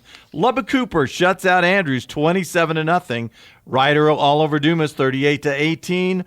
Chisholm Trail takes down Wichita Falls, 34-23. Burleson over Wiley, 42-3. Both of those Thursday night games. You said Cibolo and Cruces back at it after a halftime full of lightning.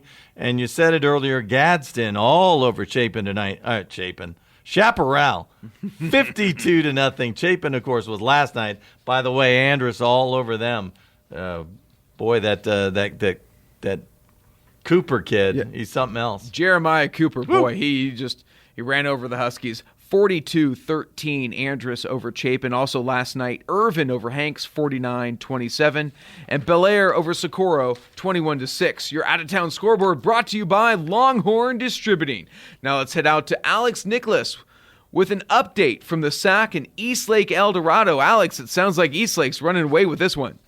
Yes, sir, they are. 6.5 minutes left here in our ball game. Eastlake 41, El Dorado 14. Eastlake driving in El Dorado territory at the 15-yard line. The story of the night, though, Sebastian Rendon, his debut as a starter, His spectacular debut as a starter continues. I have him 14 of 23 passing, 267 yards, 5 touchdowns through the air tonight. 3 of those going to Elijah Uribe, the star running back who's returning from last year. 5 catches, 113 yards, 3 touchdowns. He also has 112 yards rushing. And, oh, by the way, in the words of Boobie Miles' uncle, he can pass because he threw a 24-yard touchdown pass to open up the scoring. It has been all Eastlake. Eastlake on this drive eclipses 505 total yards of offense, showing speed, showing flash, showing different formations. And right here, another touchdown on the run is going to be Escamilla, who gets into the end zone. 5:34 to go. That's going to be Jeremiah Escamilla, who's taken over on this drive. So 5:34 left here in the ball game. Extra point pending in Eastlake with a 47-14 lead over the El Dorado Aztecs. Wow, 47-14 Eastlake over El Dorado still in the fourth quarter. And we got an update from Albuquerque. Yeah, your buddy Beau again. Beau Sparks, another touchdown reception. His second of the night, got the first and has the last. Franklin closes within 35-26. That's still a third quarter score. All right, Franklin still within striking distance out there of Rio Rancho, Cleveland in Albuquerque. So we'll see if Franklin can get it done, and Eastlake looks like they're going to get it done over El Dorado. Cool. And it sure looks like we'll have some of those final scores on our website. KROD600ElPaso.com. We'll have all the updates also on Twitter and everything. As we take a look at next week's games, there are some exciting games. There's a Thursday game, Austin at El Dorado. That should be fun at the SAC. But then Friday night, we could have a couple barn burners. Andress and Parkland. It's about time these two Northeast powers meet, and this is going to be a lot of fun. It really is. And I tell you what, it's 2 weeks in a row. We just had Parkland Eastwood. Who knows when the last time those teams played? Like I told you, somewhere in the 70s, right, when they were in the same district. After that, who knows? And here's another one. These guys should have been playing every year, 2 high-powered Northeastern teams. There's going to be sparks flying out there. Absolutely. That'll be a fun one. That's Andress at Parkland on Friday night. Then another fun one, Pebble Hills at Del Valle. Pebble Hills played well against Permian tonight. Del Valle, of course, ran away from Coronado in the second half. That'll be Friday night at Conquest Stadium. And then, of course, another big one, the Falcons and the Eagles. Eastlake and Canutillo. That could be another barn burner.